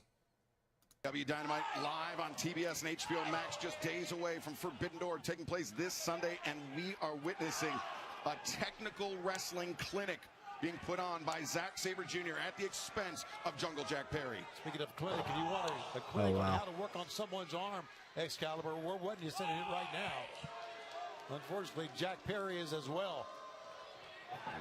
Sabre running into the corner, but Perry, it's that right elbow. That's the arm that has not suffered any damage in this match. Nice. Do you guys This could be the opening that Jungle Jack Perry needs. Zack Sabre Jr. stablemates Bad Dude Tito, Mikey Nichols of TMDK in his corner, as is customary in New Japan Pro Wrestling. Perry slides through. Sabre into the armbar on the floor. He can't win the match out here, Nigel, but he sure can inflict. It really is weird, man. So weird that I always fall behind when you come out of commercials. That's so weird. We'll be on the same thing this weekend, so hopefully that'll take care of it. Max is kind of weird. I always did it because I get like Max with my cable membership or my cable subscription. I get Max with it for free, but I don't get the pay-per-views for free. So I still have to pay like $45 for a pay-per-view. So this weekend I can either pay for my AEW or I can pay $45 for the pay-per-view. So we're going to get at my AEW. My friend Chase, Miss AJ Lee from WB. Reading Shakespeare to a dog. Oh, your friend Mrs. AJ Lee. I haven't heard about when she's coming back. She's been very open about like mental health struggles and things of that nature. So I hope she's doing well. Said that before, yeah. It's weird, man. It's weird. Oof.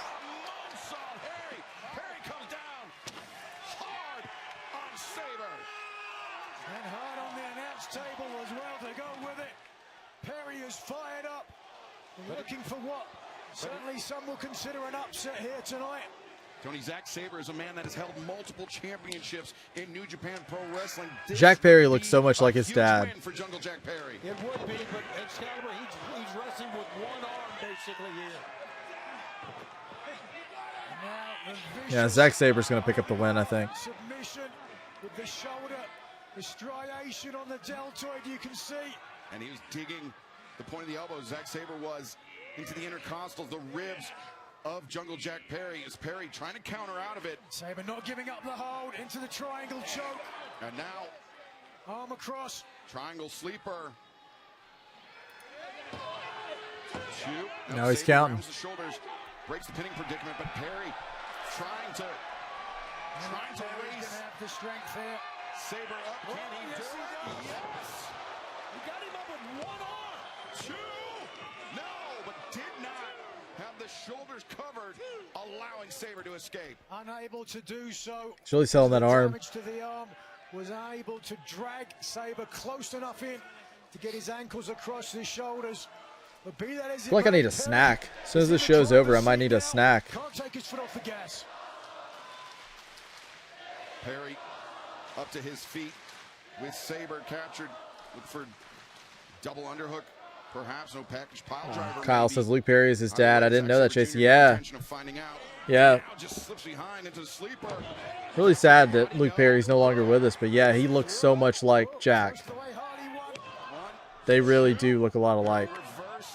I think Jack has a lot of like his mother's hair. Like his mother and his sister are always like front row, and you can always tell that they have like, that's where the long kind of like thick curly hair comes in. But as far as the facial features, I think he looks so much like Luke. He's got to dig deep. He's got to tuck his chin, protect his carotid artery, and look for a way out. And you see Jack Perry, he doesn't have the grip he wants on Sabre due to the damage to Perry's left arm. And Zack, there it is, head out. Identifies the arm, wrenches it, and Perry, I think he made a mistake, Tony, by feeding that left arm to Zach almost. No doubt he should have left the left arm behind. I prefer him, Jack but Perry there's no way over he could've. Zach, but I like Jack better than Zach. The comebacker lariat, and now Jack Perry. Great job, Jack. The double underhook into the powerbomb. 1, 2. Yeah, I don't think he's picking that win up. I think too close to. You're getting ready to go into a match with Kenny. That match is gonna go to Zack Sabre. And he's in danger. Neither could he get Zack Sabre up high. It's awesome that he's getting the opportunity to wrestle with Zack, though.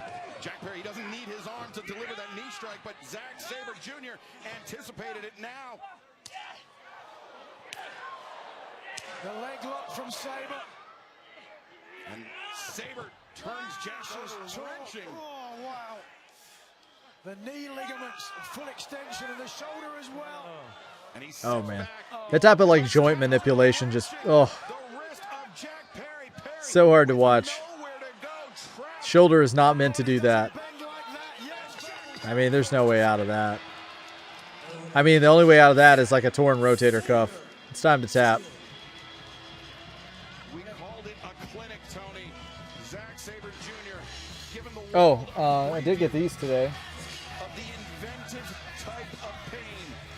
He can inflict on an opponent an inventive type of pain that Kenny Omega may feel this Sunday at Forbidden Door. I give Jack Perry a lot of credit. He stayed with it as long as he could with that bad arm.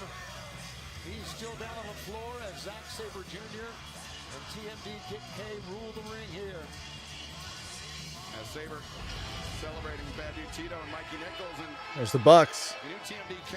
Yeah, I got these in the mail today from Prime at the Prime sale. I already had the Switch 1 copies, but I'm such a big fan of these games. Probably my 2 favorite games of all time. So, yeah.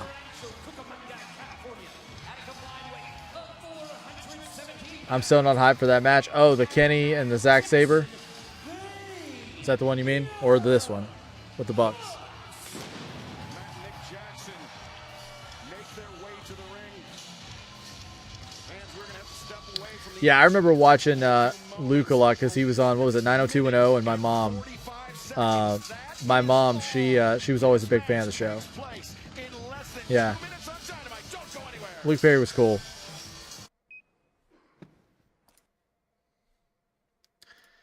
Wait, why didn't you buy the $10 upgrades? I did. Well, actually, I didn't buy the $10 upgrades necessarily because I pay for like that GameCube N64 upgrade, so they were like free with it. But I'd always never pick these up, even though I wanted the physical copies, even though they're key cards. They just basically have an upgrade in there. I'm going to keep these sealed. I'm not going to open them. These are going to be like my legacy copies of Breath of the Wild and Tears of the Kingdom, because one of the things I'm going to start doing is I'm going to start having like a sealed copy of, and not for like a resale, just for me. Like I'm going to have like a sealed copy of every Zelda game because they're just so special to me and they mean the world to me. I just really, really want to have like a sealed collection of all the Zelda games, especially the mainline ones. So, yeah. Really excited about those.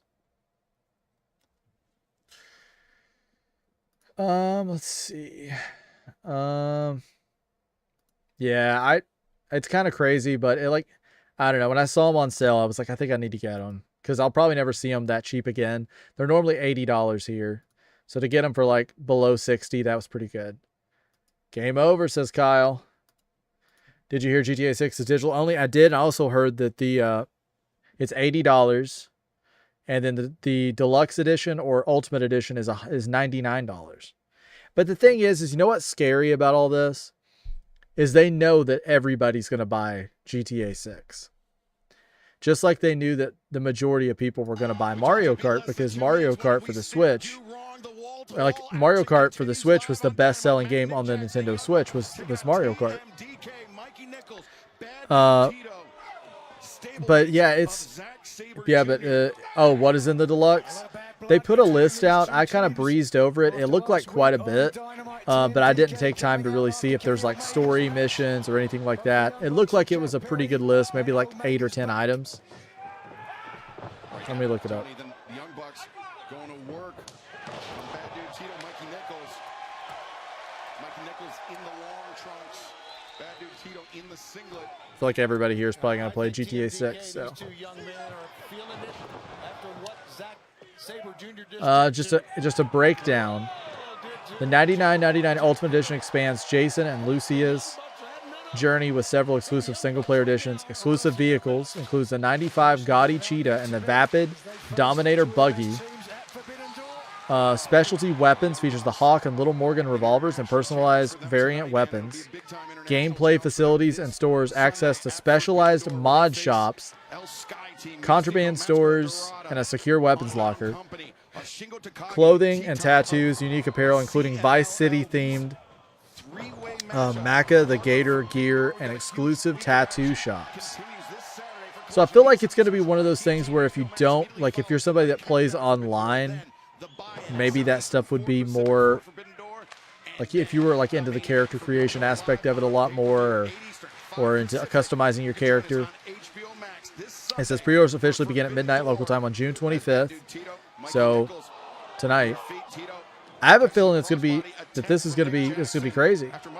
But the thing is, being a digital game, that download is going to be massive. Like, I'm just telling you guys ahead right now, get your hard drives ready. Go ahead and buy an external hard drive if you don't currently own one. This game is going to be massive. It's going to destroy your hard drive. It's going to wreck it. You're not going to have room for anything else, and hard drives are going to be sold out everywhere because everybody's going to have to go get them. Go get them now before the game comes out. Plan ahead. Get yourself, whatever console you use, get yourself a hard drive. Get yourself a hard drive. Because I had a friend when Breath of the Wild came out. I got him into the game, and I bought the physical copy. And it was like late one night, and he was like, I think I'm going to get it. So we got the game, and I was like, are you going to get the physical? He's like, no, I want to play tonight. I'm not going to wait. I'm going to go ahead and get it. He downloaded it. And when he downloaded Breath of the Wild, it pretty much exhausted his hard drive, considering other things he had already bought. But Breath of the Wild was a massive download. But guess what? If you had the physical copy, it was literally like nothing at all. It was like an update. So definitely, guys, if you ever listen to me on anything here, buy an external hard drive before GTA. Because Flight is 100% correct. That game is going to be like 200 gigabytes. Yeah, 100%. It's going to be ginormous. Tito shuts him down, boot to the midsection. Double hip toss attempted. Meeting in the mines for TMDK. Kyle says he sent something. Let me take a look at it. Jackson on the ascent. Another 2-for-1. Takes down Nichols and Tito in one fell swoop. Textbook Nick Jackson and the tag to his brother. Oh, ROH. No? Offense. Super kick. Party. Repeated shots. Breaking down. Nichols and now breaking down. Bad dude Tito. Nichols missed twice, but the Young Bucks connected twice. They're just too quick. The Young Bucks. Oh. Too quick. And now Nick Jackson. Oh, man. Yeah, come on. Easy work. Easy money. I don't see anything, Kyle. Where did you post it? Now Matt and Nick Jackson can turn their attention to the three-way tag. Yeah, I'm not seeing anything, Kyle. Maybe I'm overlooking it.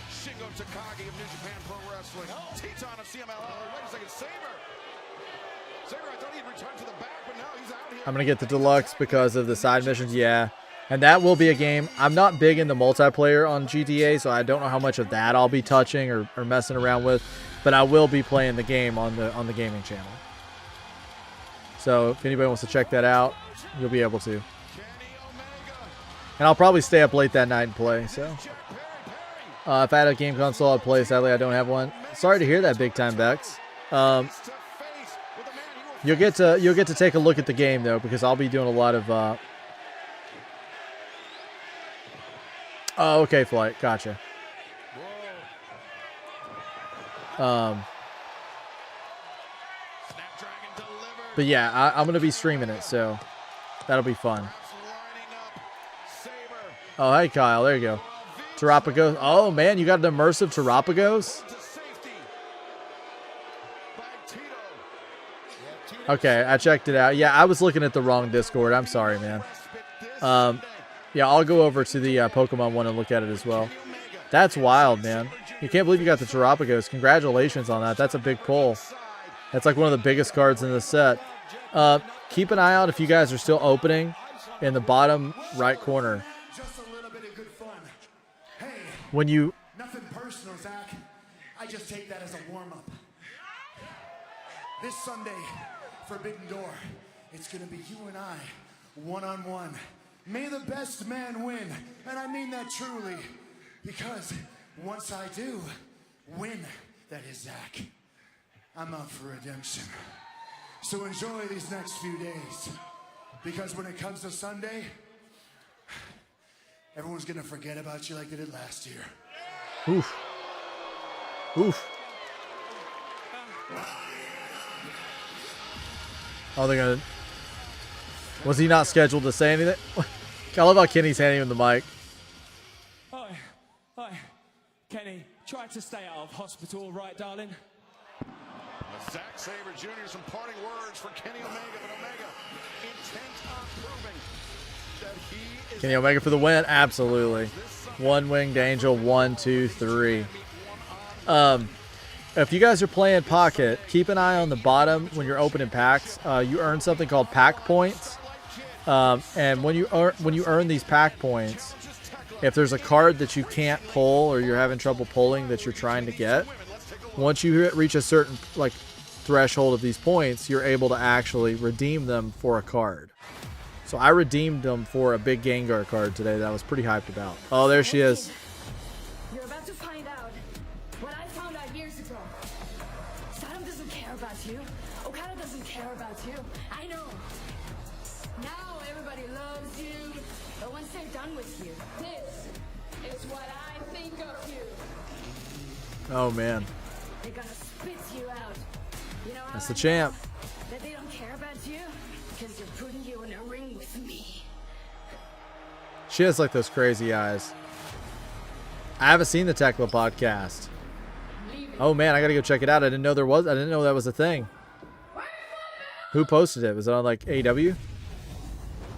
Those scenes from this past week. Oh man, I gotta go watch it. Returned to Japan, made it unannounced. Who's hungry? Stir it up, stir it up, stir it up.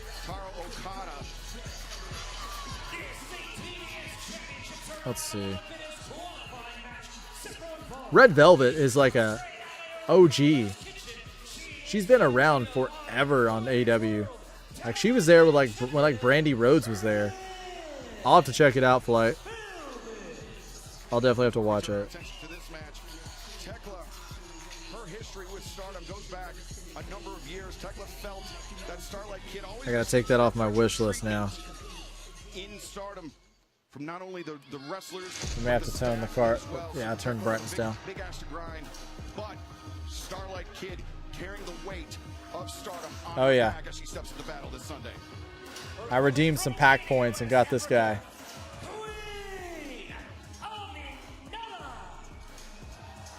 I'm proud of him.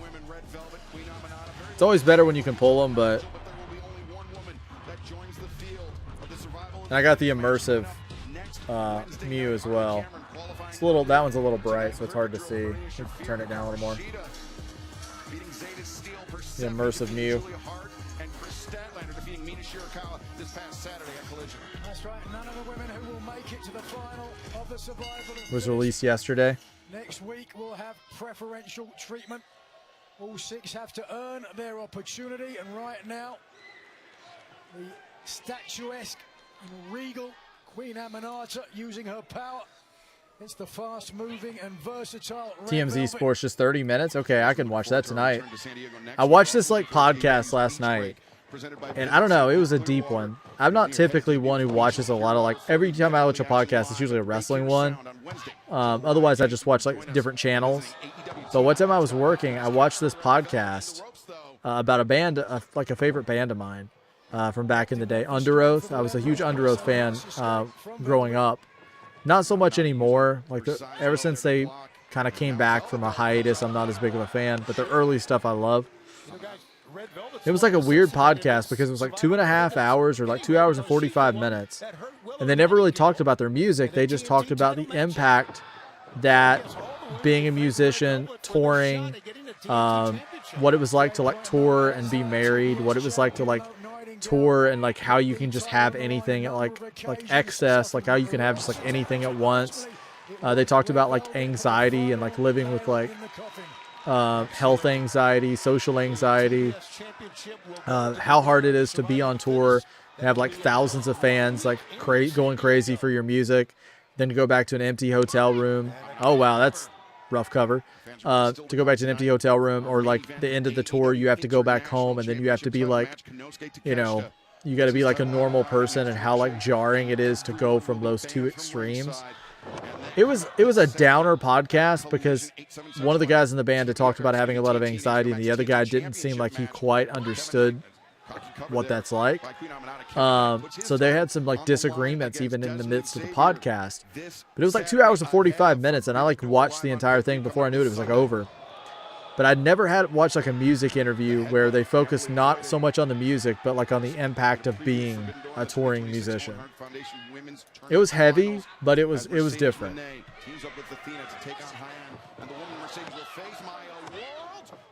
Red Velvet very nearly the roll-up victory there. And Minota trying to use her power advantage again. These two competitors have teamed together. Doesn't it look so good to see a mat, like the AEW mat, without all the sponsorships? No Morgan and Morgan, Slim Jims, Burger King, Prime.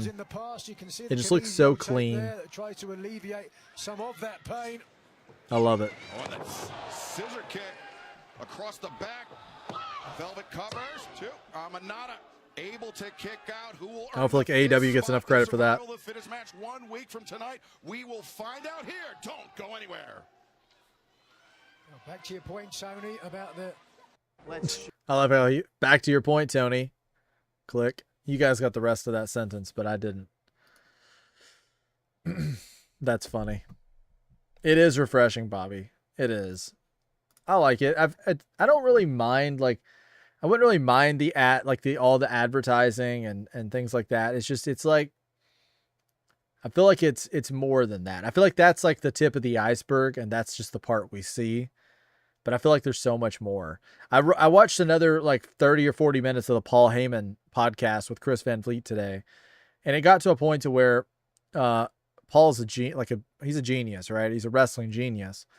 But it got to a point to where I was like, I don't know if he's really tuned in to what's going on, because he kept talking about how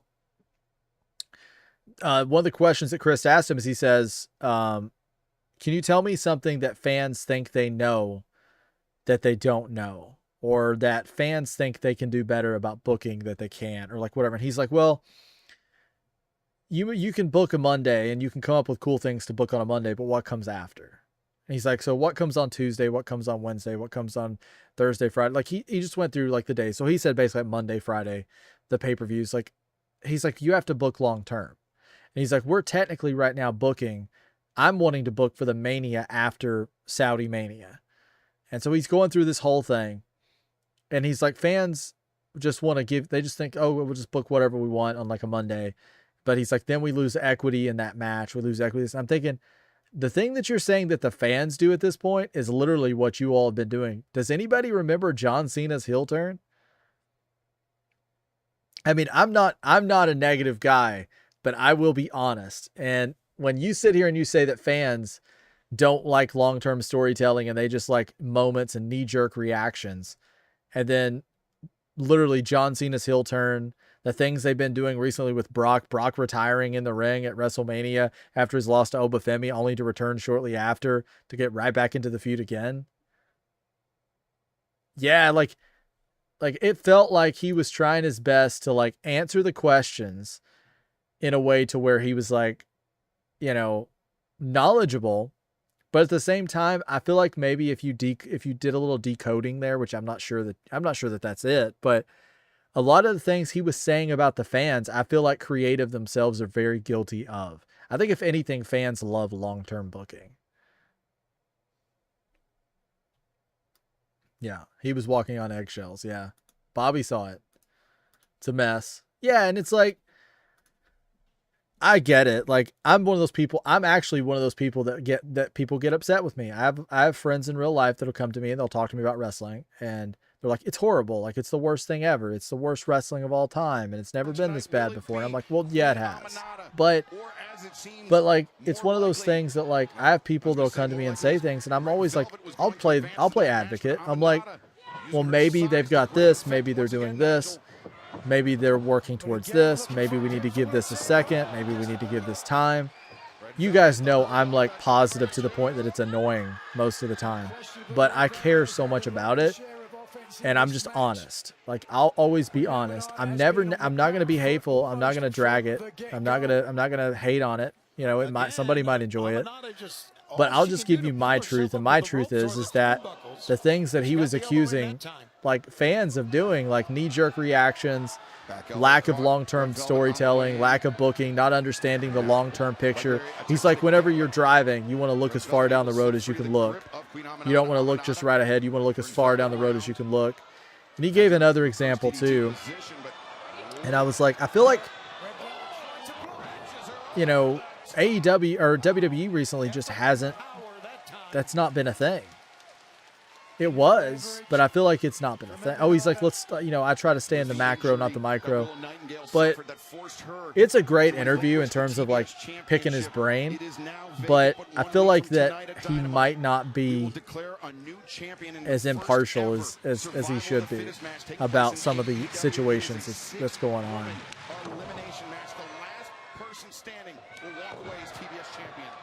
And I'm a fan. Like, I love wrestling. But, you know, to me, when you have, like, the thing that startles me the most is I'm almost okay with something when it goes all in. But I just feel like that whenever they start something and then they immediately back up on it, then that shows me that that's a knee-jerk reaction. Like, you didn't have a plan. You're just testing water. This could be it here. Cover. 2. No. Velvet able to kick out. No offense to these ladies, but I really wish Sky Blue was in this match. Bobby says, what do you think of watching a lot of all different kinds of wrestling, bro? I love it. I'll be the first to say, like, when I first came back into watching wrestling, I mean, going on a decade ago now, when I was a kid, I watched WCW, WWF, I watched ECW. I kind of watched everything, and I think that was normal back then.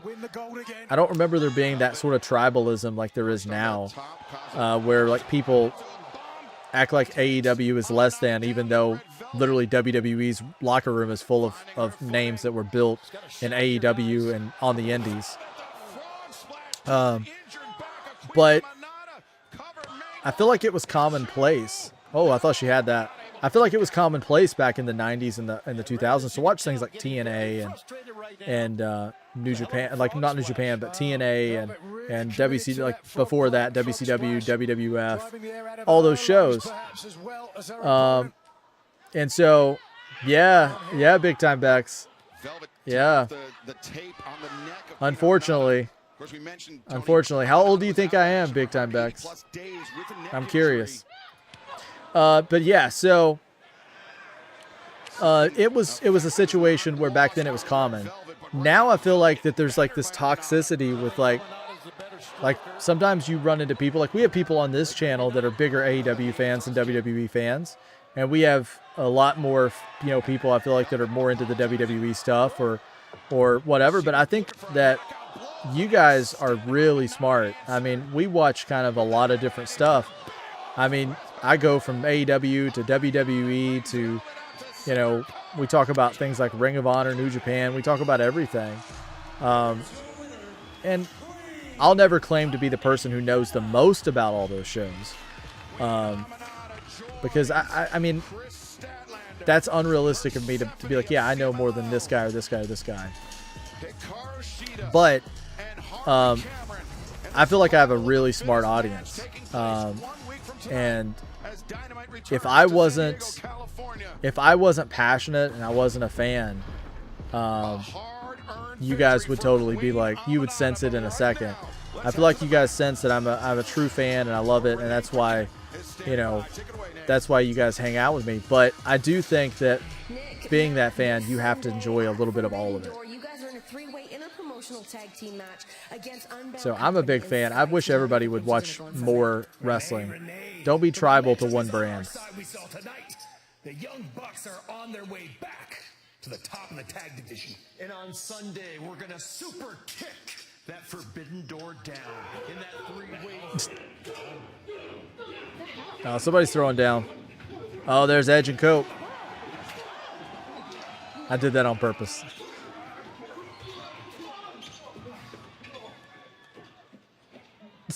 I like Renee. She's like hiding back there.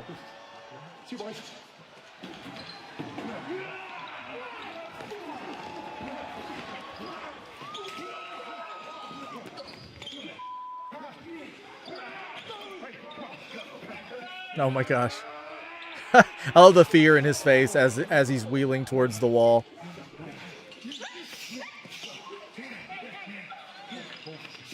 I love how he just gently moves her. Hairspray. Oh no.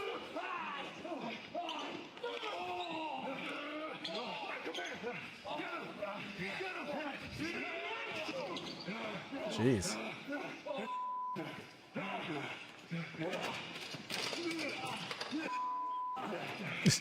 A lot of expletives happening. I'm hearing a lot of beeping.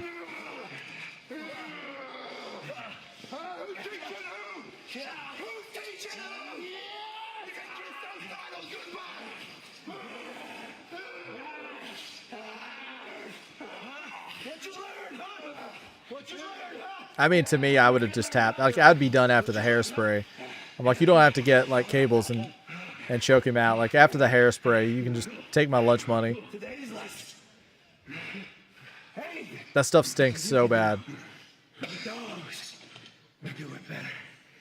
My mom used to use that stuff back in the day, and it was like, oh.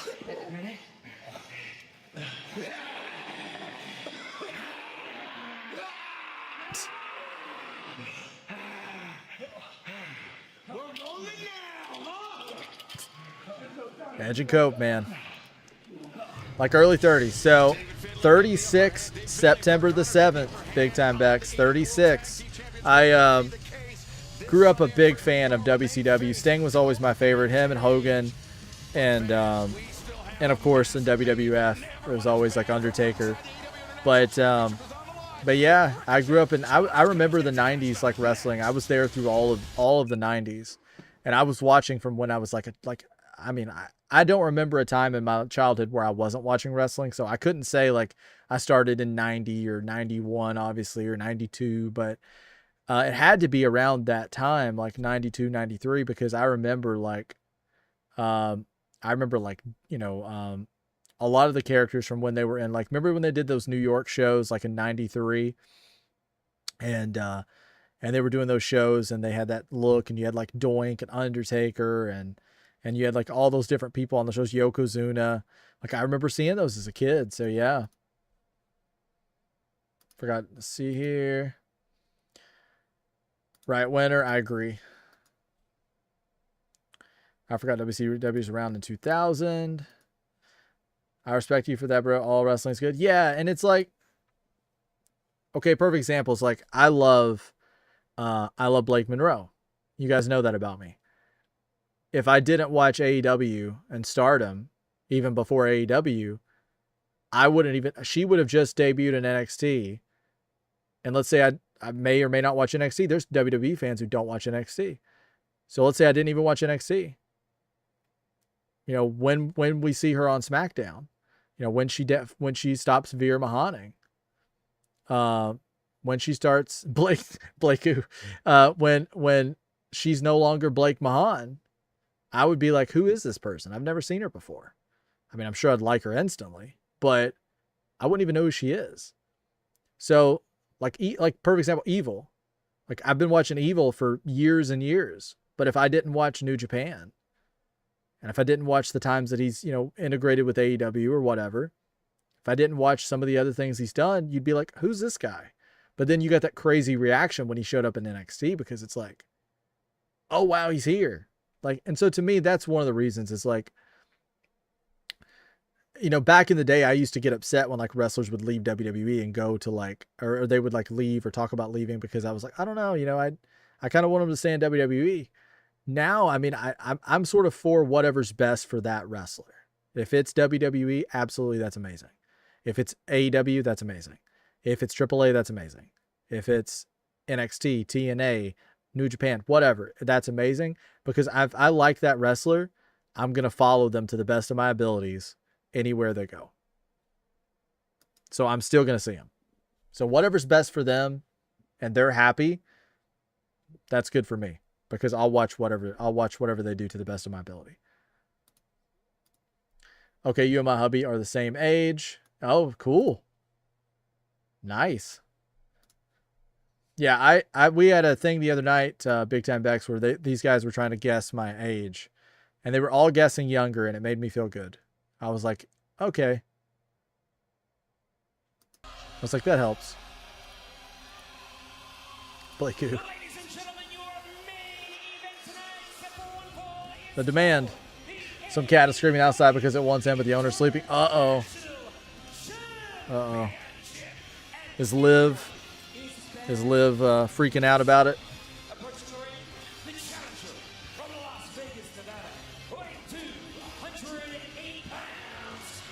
My cat today was, I had to put her in the bedroom because I was moving the dryer and I was carrying all the dryer stuff in. I was back there changing out the hoses and all that.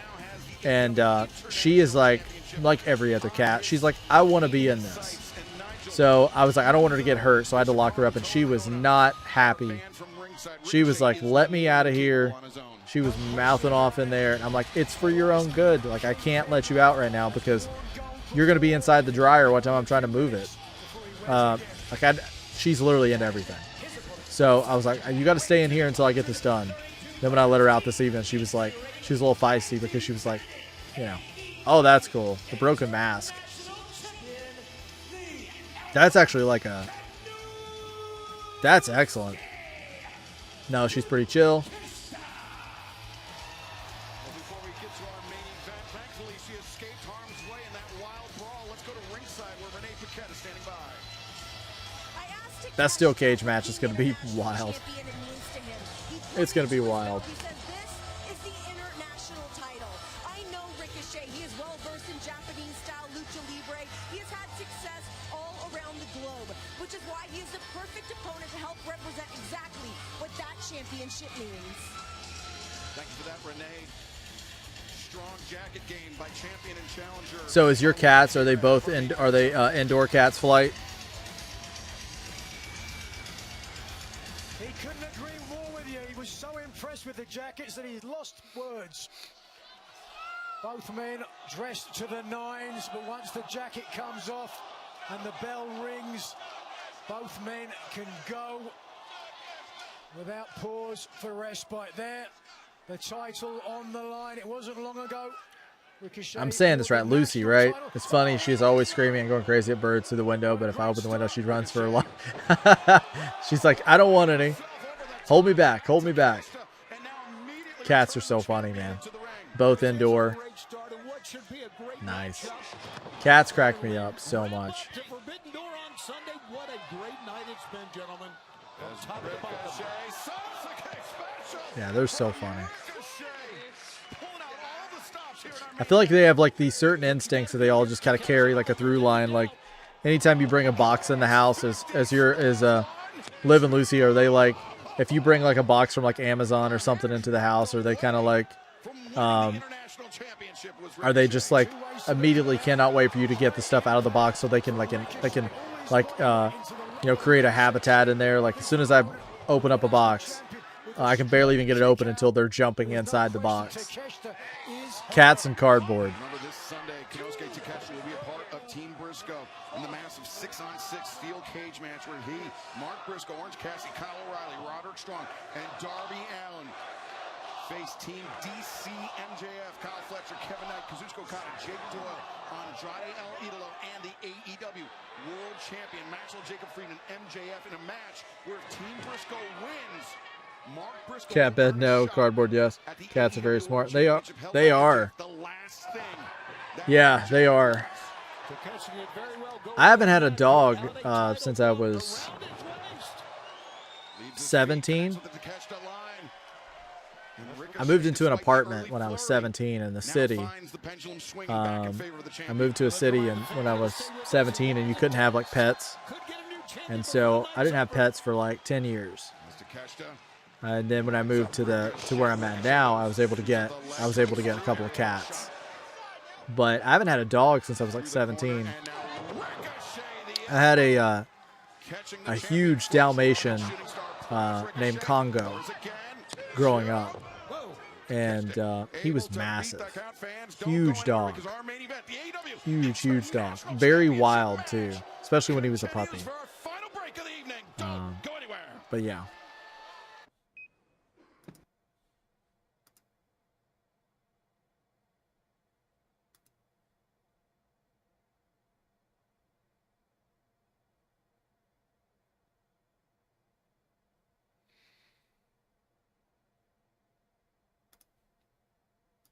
Like the country.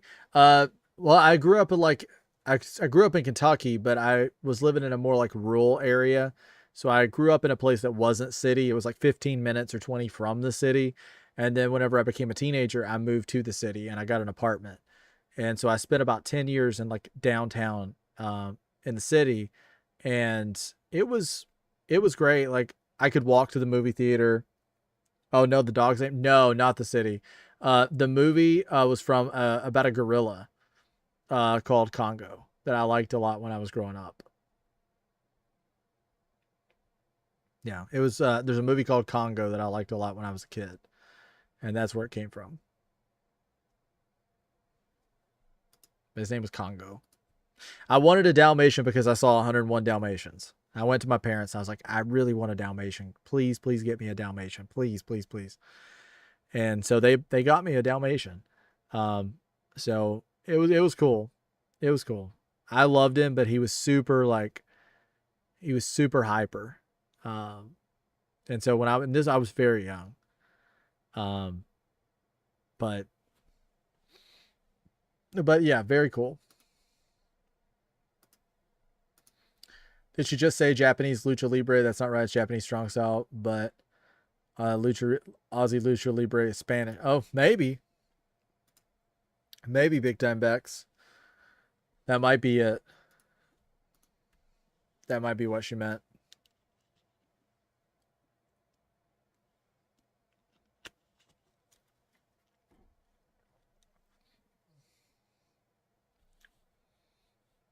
Oh man, they're starting to show me like food ads. They're trying to make me hungry over here.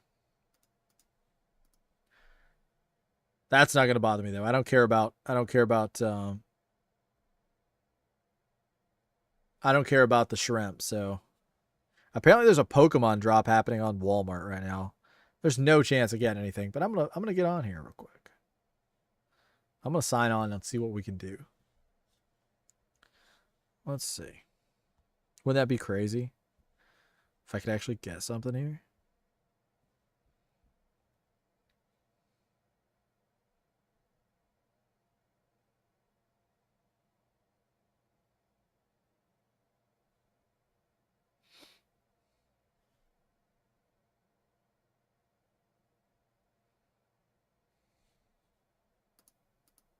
Who will leave Albuquerque, New Mexico as AEW International Champion?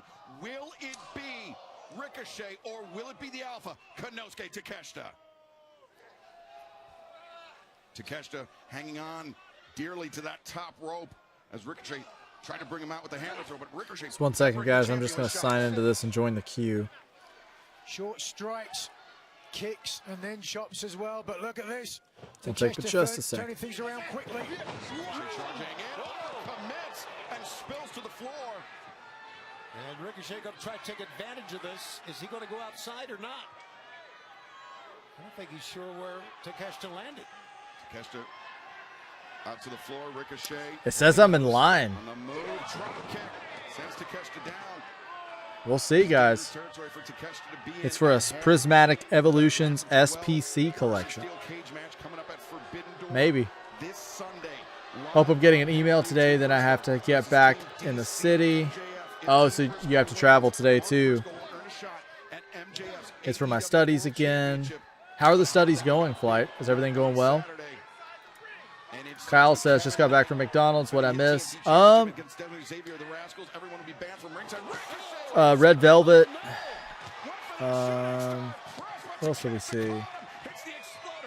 We had Zack Sabre Jr. and Jungle Jack Perry. I can't remember if you were here for that match.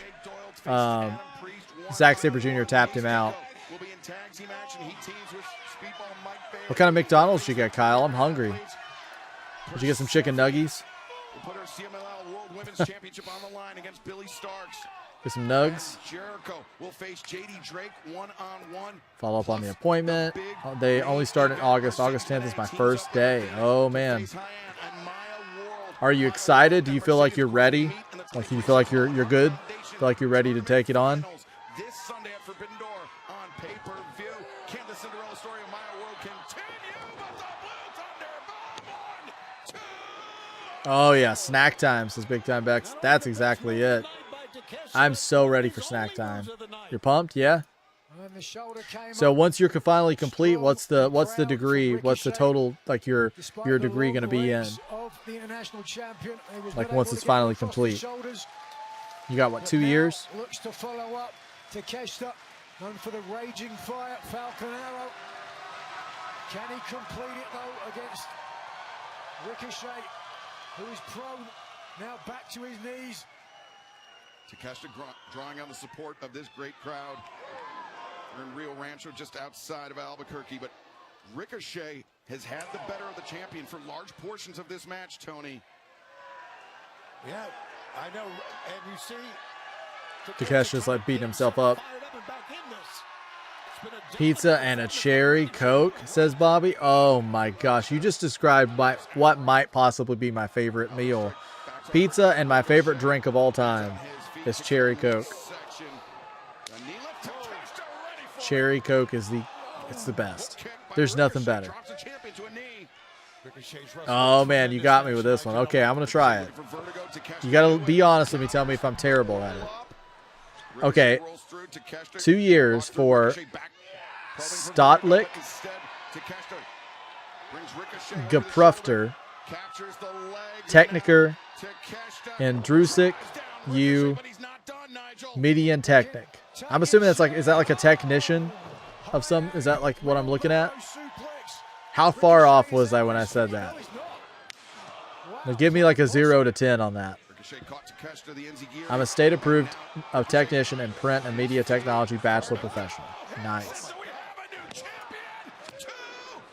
So that's what that said up here. 2 out of 10. Which word was I the closest on? Give me that. Like, was there any of them that I was even in the right direction? I'm not sure he did. Yes. The official's word final there. So I wonder which word I was like. Was I close on any of the words? Gee whiz. Ricochet dropping the champion high across his shoulders. That gave you the 2 points. Okay. I love it. My gosh. You're going to have to teach me fluent German one day. Need to give me like a German word of the day with like a pronunciation or something. We love nuggies. Oh, me too. Well, who has the best nuggies? Big Time Bex. Who has the best nuggies?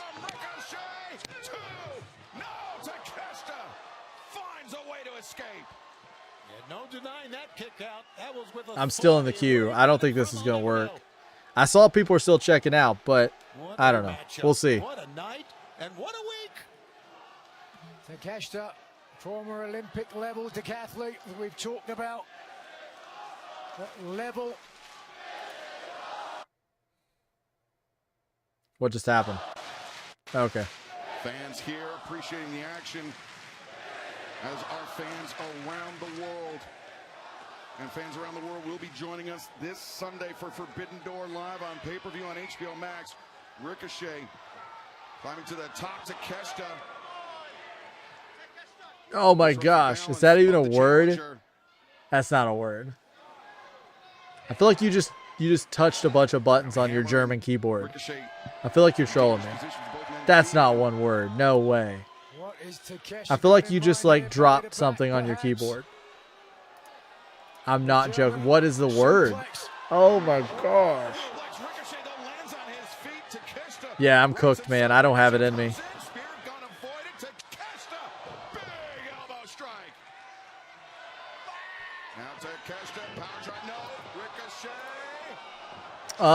You had a really good. You had a match between Jungle Jack. Oh, yeah, Jungle Jack and Zack Sabre Jr. Kenny Omega came out. They kind of had some words hyping up that match coming up at Forbidden Door. Red Velvet and oh my gosh, he's holding it up. What's this about? Ricochet pulled the official in the way. And the uppercut headbutt from Ricochet. Ooh. Man, the difference maker, the roundhouse kick.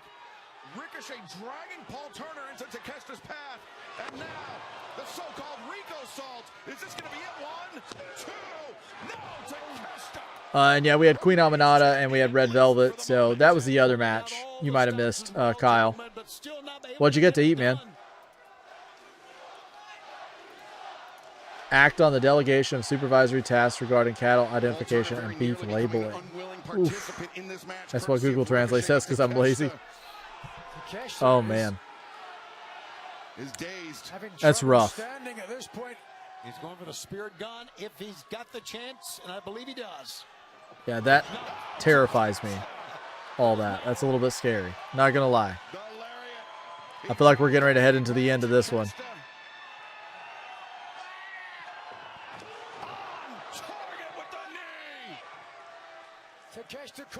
Takeshi's closing this out. And now to make it a certainty, Takeshita raging fire. 1, 2, 3. The winner of this match and still AEW International Champion, the Alpha. Yeah, I mean, I knew that was going to be the outcome, right? I mean, we knew Ricochet wasn't going to pick up the... He wasn't going to take the title. Good show. Yep, it was a good show, Tommy. What was your favorite match? Nice. I agree. Kesha, what a beast. I'm nervous about our predictions fight. I'm nervous. I'm going to have to really think hard. I don't want another Takeshita situation. But I feel like it's going to be harder because we got 4 different shows. So it's like we got predictions for 4 different shows, so we're going to have some, there's going to be some opportunity there.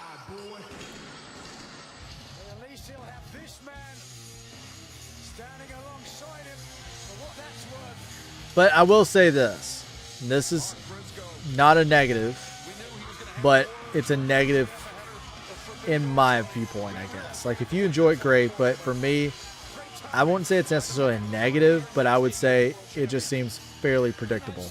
Okay, we're doing all this and making all this match, picking these teammates, doing this big match at Double or Nothing to determine whether he's going to get a title opportunity for the world title. Even if he gets one, he's not beating MJF. Sunday night, it's not happening. At Forbidden Door, it's going to be steel cage warfare. It's going to be 12 men, 1 cage. And me and my buddies, we ready to have some fun. We ready to throw down in Cali live on pay-per-view, baby.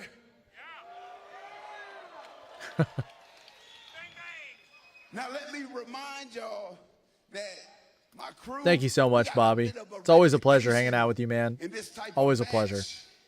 We got You guys bodies, make it if so you fun. will. Let me take you back to the most recent rendition. Oh, of really? Blood and Guts. Akita won the Evolve Championship The on Evolve conglomeration, tonight. The Death Riders, the toughest group in professional wrestling, the Death Riders. And after a drag, knockdown, drag out war, we stood victorious. And that night, it was all about the thrill of the fight. It was all about the thrill of the battle. But at Forbidden Door, the Plus, says they just look for an excuse to put a bunch of implications talent in the are a cage, and I'm little here bit for more it. consequential. Darby will die. Yeah, poor Darby, man. He stresses me out. I'm having some technical issues. I don't know about you guys. Not me specifically, but they are on HBO Max. I will get a shot at the AEW World Title. Yep, I'll be here Friday. Yep. We got, A championship held. what all do we have on Friday? Scum of the earth himself. I know we have SmackDown, but what else? Jacob Freeman. I just know this weekend is like Wrestling Apocalypse. I've not even really looked to see what all dates are on. Now, MJF, I never thought I would say this, but I agree with you, man. I agree with something you said anyway. And that's that me and you are nothing alike. You are nothing like me. And thank God I am nothing like you, because you are a privileged, entitled, soft little baby boy. And Max, I'm a grown-ass man.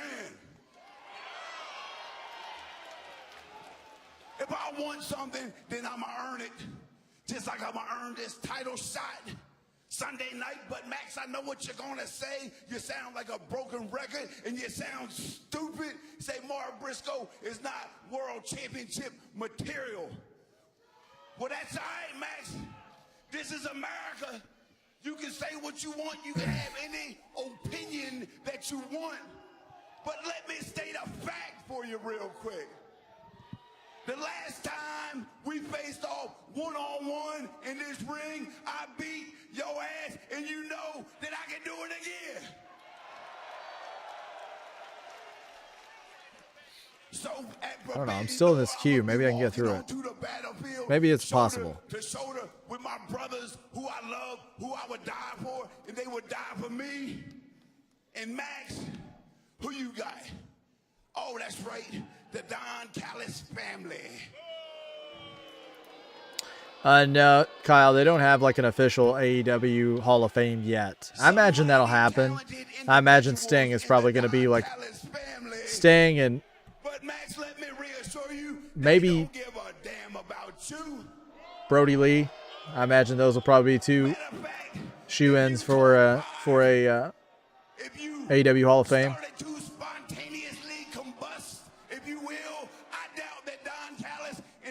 Briscoe makes me uncomfortable because he's always so tense. He is. I will say this about Briscoe. He's very raw with his promo. I feel like they're too long, but I always think his promos are too long. I think if you condense them. But he is very raw. I don't think he scripts it a lot. I think he's off the cuff. Turn around, buddy. MJF looks like $1 million. Yeah, I think it would be a really cool idea, Kyle. I actually really would like it if they did a Hall of Fame, and I think Sting would be a great one to start with. Of course, Brody Lee, and I'm sure there's others, but I imagine we'll get that eventually. I imagine we'll get it.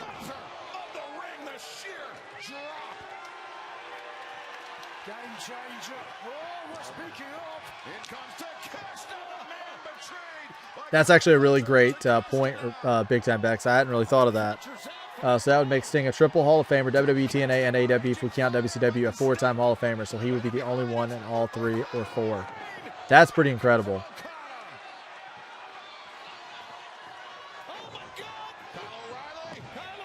So that's actually pretty incredible.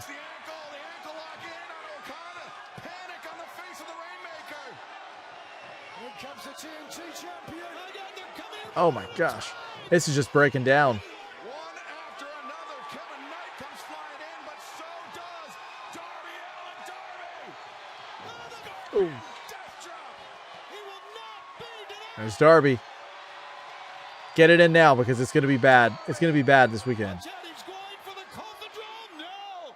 Big Jake Doyle catches Darby. I like how he just jumped into Jake's arms. Darby escapes the grip of Doyle, but Doyle likes Darby Allin. What a powerful man. Wow, Tazard. And in comes Roderick. Roddy looks so small next to him. Down from no man, and he is slugging away, guys. Strong on the move, but Doyle shuts him down. Orange Cassidy. Hey, he took the glasses off the shirt. Put them on the shirt. And Roderick Strong. Oh, he did. He's got He did it. Doyle right. Second orange punch. Roderick Strong drives Doyle down. And right now, Don't put them on your face. Put them back on the shirt. From behind, MJF the low blow. Great looking suit on MJF tonight. Standing tall in the center of the ring, but Briscoe, the kick. He's I like going it. again. Double underhook. The J Driller, no Andrade. Bobby. Bobby's so right. He says Darby has the toughest back of all time, made of steel. No kidding, man. Darby is a madman.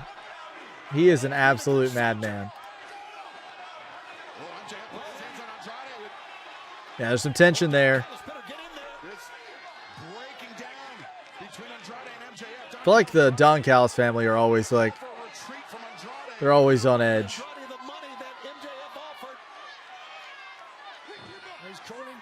He's going to hit him with the ring. What if he accidentally hits Andrade here? Mark Briscoe moves. He hits Andrade with the ring. That's probably going to cost him the match this weekend. I'm pretty sure I didn't write this.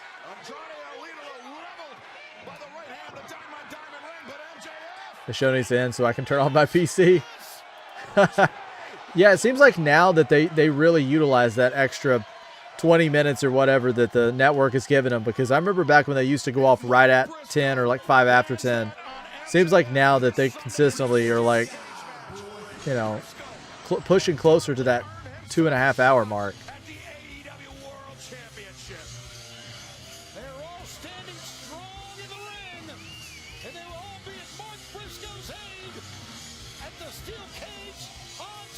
I'm not gonna say my prediction because I don't want to say it yet. I'm saving it for the video.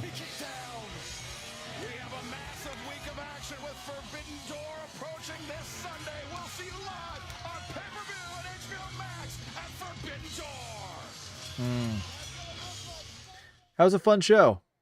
That was fun. I enjoyed it. I think it's a lot of fun. It's going to be a great, I think that was a much better hype show, build show to set up the show this weekend than what NXT did last night. You know, I was actually thinking about that myself, Floyd. I don't really know. I'd say I'll do, obviously, short form. Like, if we're going to do TNA, I might do TNA and just post that one in the Discord. I don't know. I might do a short. I'm not sure. For AEW and WWE, I might do like long form for those. I'm not sure. For Great American Bash, since we're not watching it, I'll probably do a short for that one. So it might be like a mix of the two. I haven't done a long form video for the channel in a minute, and my goal was, which I've not really been very good about recently, was I wanted to start making 2 long form videos a week to go with the streams and to go with the shorts. Also wanted to start making some more creative shorts. All right. Vincino, how's it going, man? How are you? Hope you're doing well. Did you enjoy the show? All right, my predictions today, so I won't be influenced by yours. Yeah, I'll probably work on the AEW stuff tonight a little bit. I'll probably work on that tonight. I'll probably try and have the majority of everything done before Friday.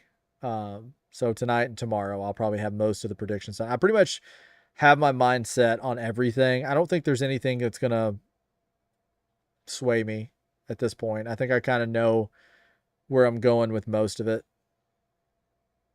But anybody, when I do these videos, whether it's a short, whether it's in the Discord, whether it's actually in a long form video, Flight and I always do like to do our predictions, and we always make it pretty competitive, and it's a lot of fun.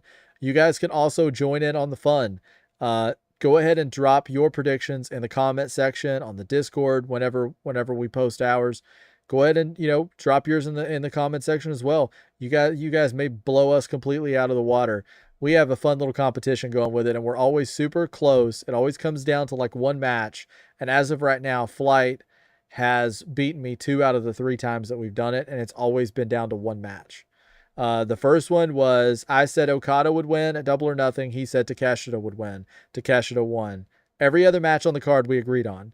And then when we did Clash in Italy, I said Becky was going to retain the Intercontinental Championship against Sol Ruka.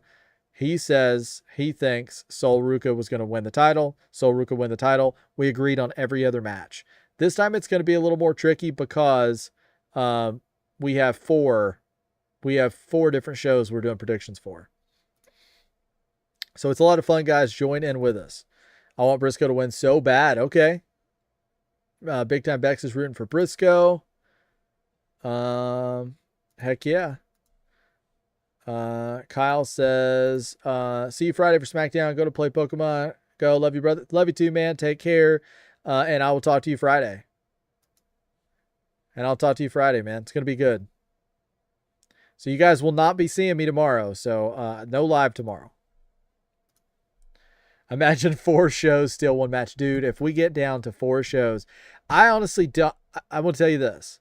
Between the 4 shows, I don't know. I haven't looked at the card, but I don't know how many matches total that would be.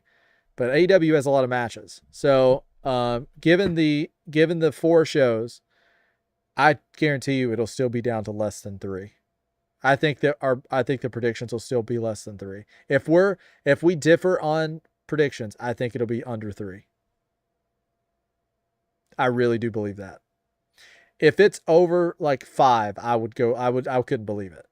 But I think it'll be less than 3.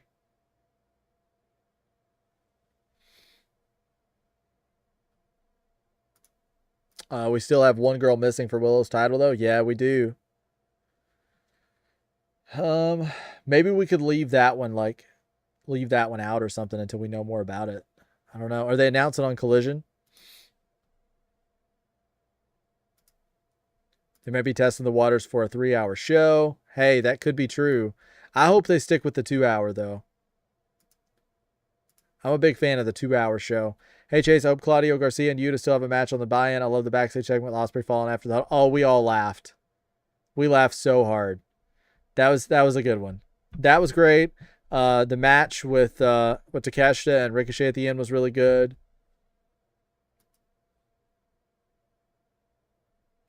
That's the only 2 I saw, Derek, was the what was announced for the Collision. I think the only things I saw was Jericho versus JD Rick and Jet versus Desmond Xavier. That's the only 2 that I saw. I was really hoping for a Sky Blue match. I really would like to see Sky Blue. So I was kind of hoping Sky Blue would have something. I kind of want to see Death Riders versus TMDK or Unbound Company. That would be really cool too. It's gonna be a fun weekend, and I think they did a great job tonight on this show of delivering. It was light on story, but I felt like it delivered in the segments in terms of like in ring, and they sort of had a lot of the players that are going to be on the show this weekend. They had them in the mix, and they did little things to further their rivalries or feuds or whatever they have going on. I think they did a good job of reminding people of, hey, this guy's going to be wrestling this guy on this day. It kept it going, and it kept the and I think that's what you have to do. You can't assume like people see it all. So I think they did a good job of maintaining, the momentum going into this weekend. That Vertebreaker was brutal, absolutely brutal. And Ospreay tonight, when he delivered that hidden blade, man, that hidden blade, like that was almost like a decapitation. Bobby says, have a great night, bro. Looking forward to Forbidden Door. Awesome, man. Me too. I can't wait. Hang out with us Friday, Bobby. I should be live. I'm assuming it's 2 o'clock on Friday again. So I'll be live for SmackDown. See you, Chase. I'm off to enjoy the rest of my week. I'll be busy, so I'm not going to be able to stop by, but have a great weekend of wrestling. Thank you so much, my friend. Thank you so much. I appreciate you stopping in and saying hey to us. Have a great weekend. Enjoy the wrestling, and I hope you get that match, man. I hope you get that match on the buy-in. All right, guys, I'm going to go ahead and call it a night. I appreciate everybody hanging out. I think we had a really good time, really good stream, a lot of great conversation. I had an absolute blast. So you guys definitely made my day better, because I want to tell you straight up, this day was not great before tonight. So thank you guys so much for hanging out. I really appreciate it.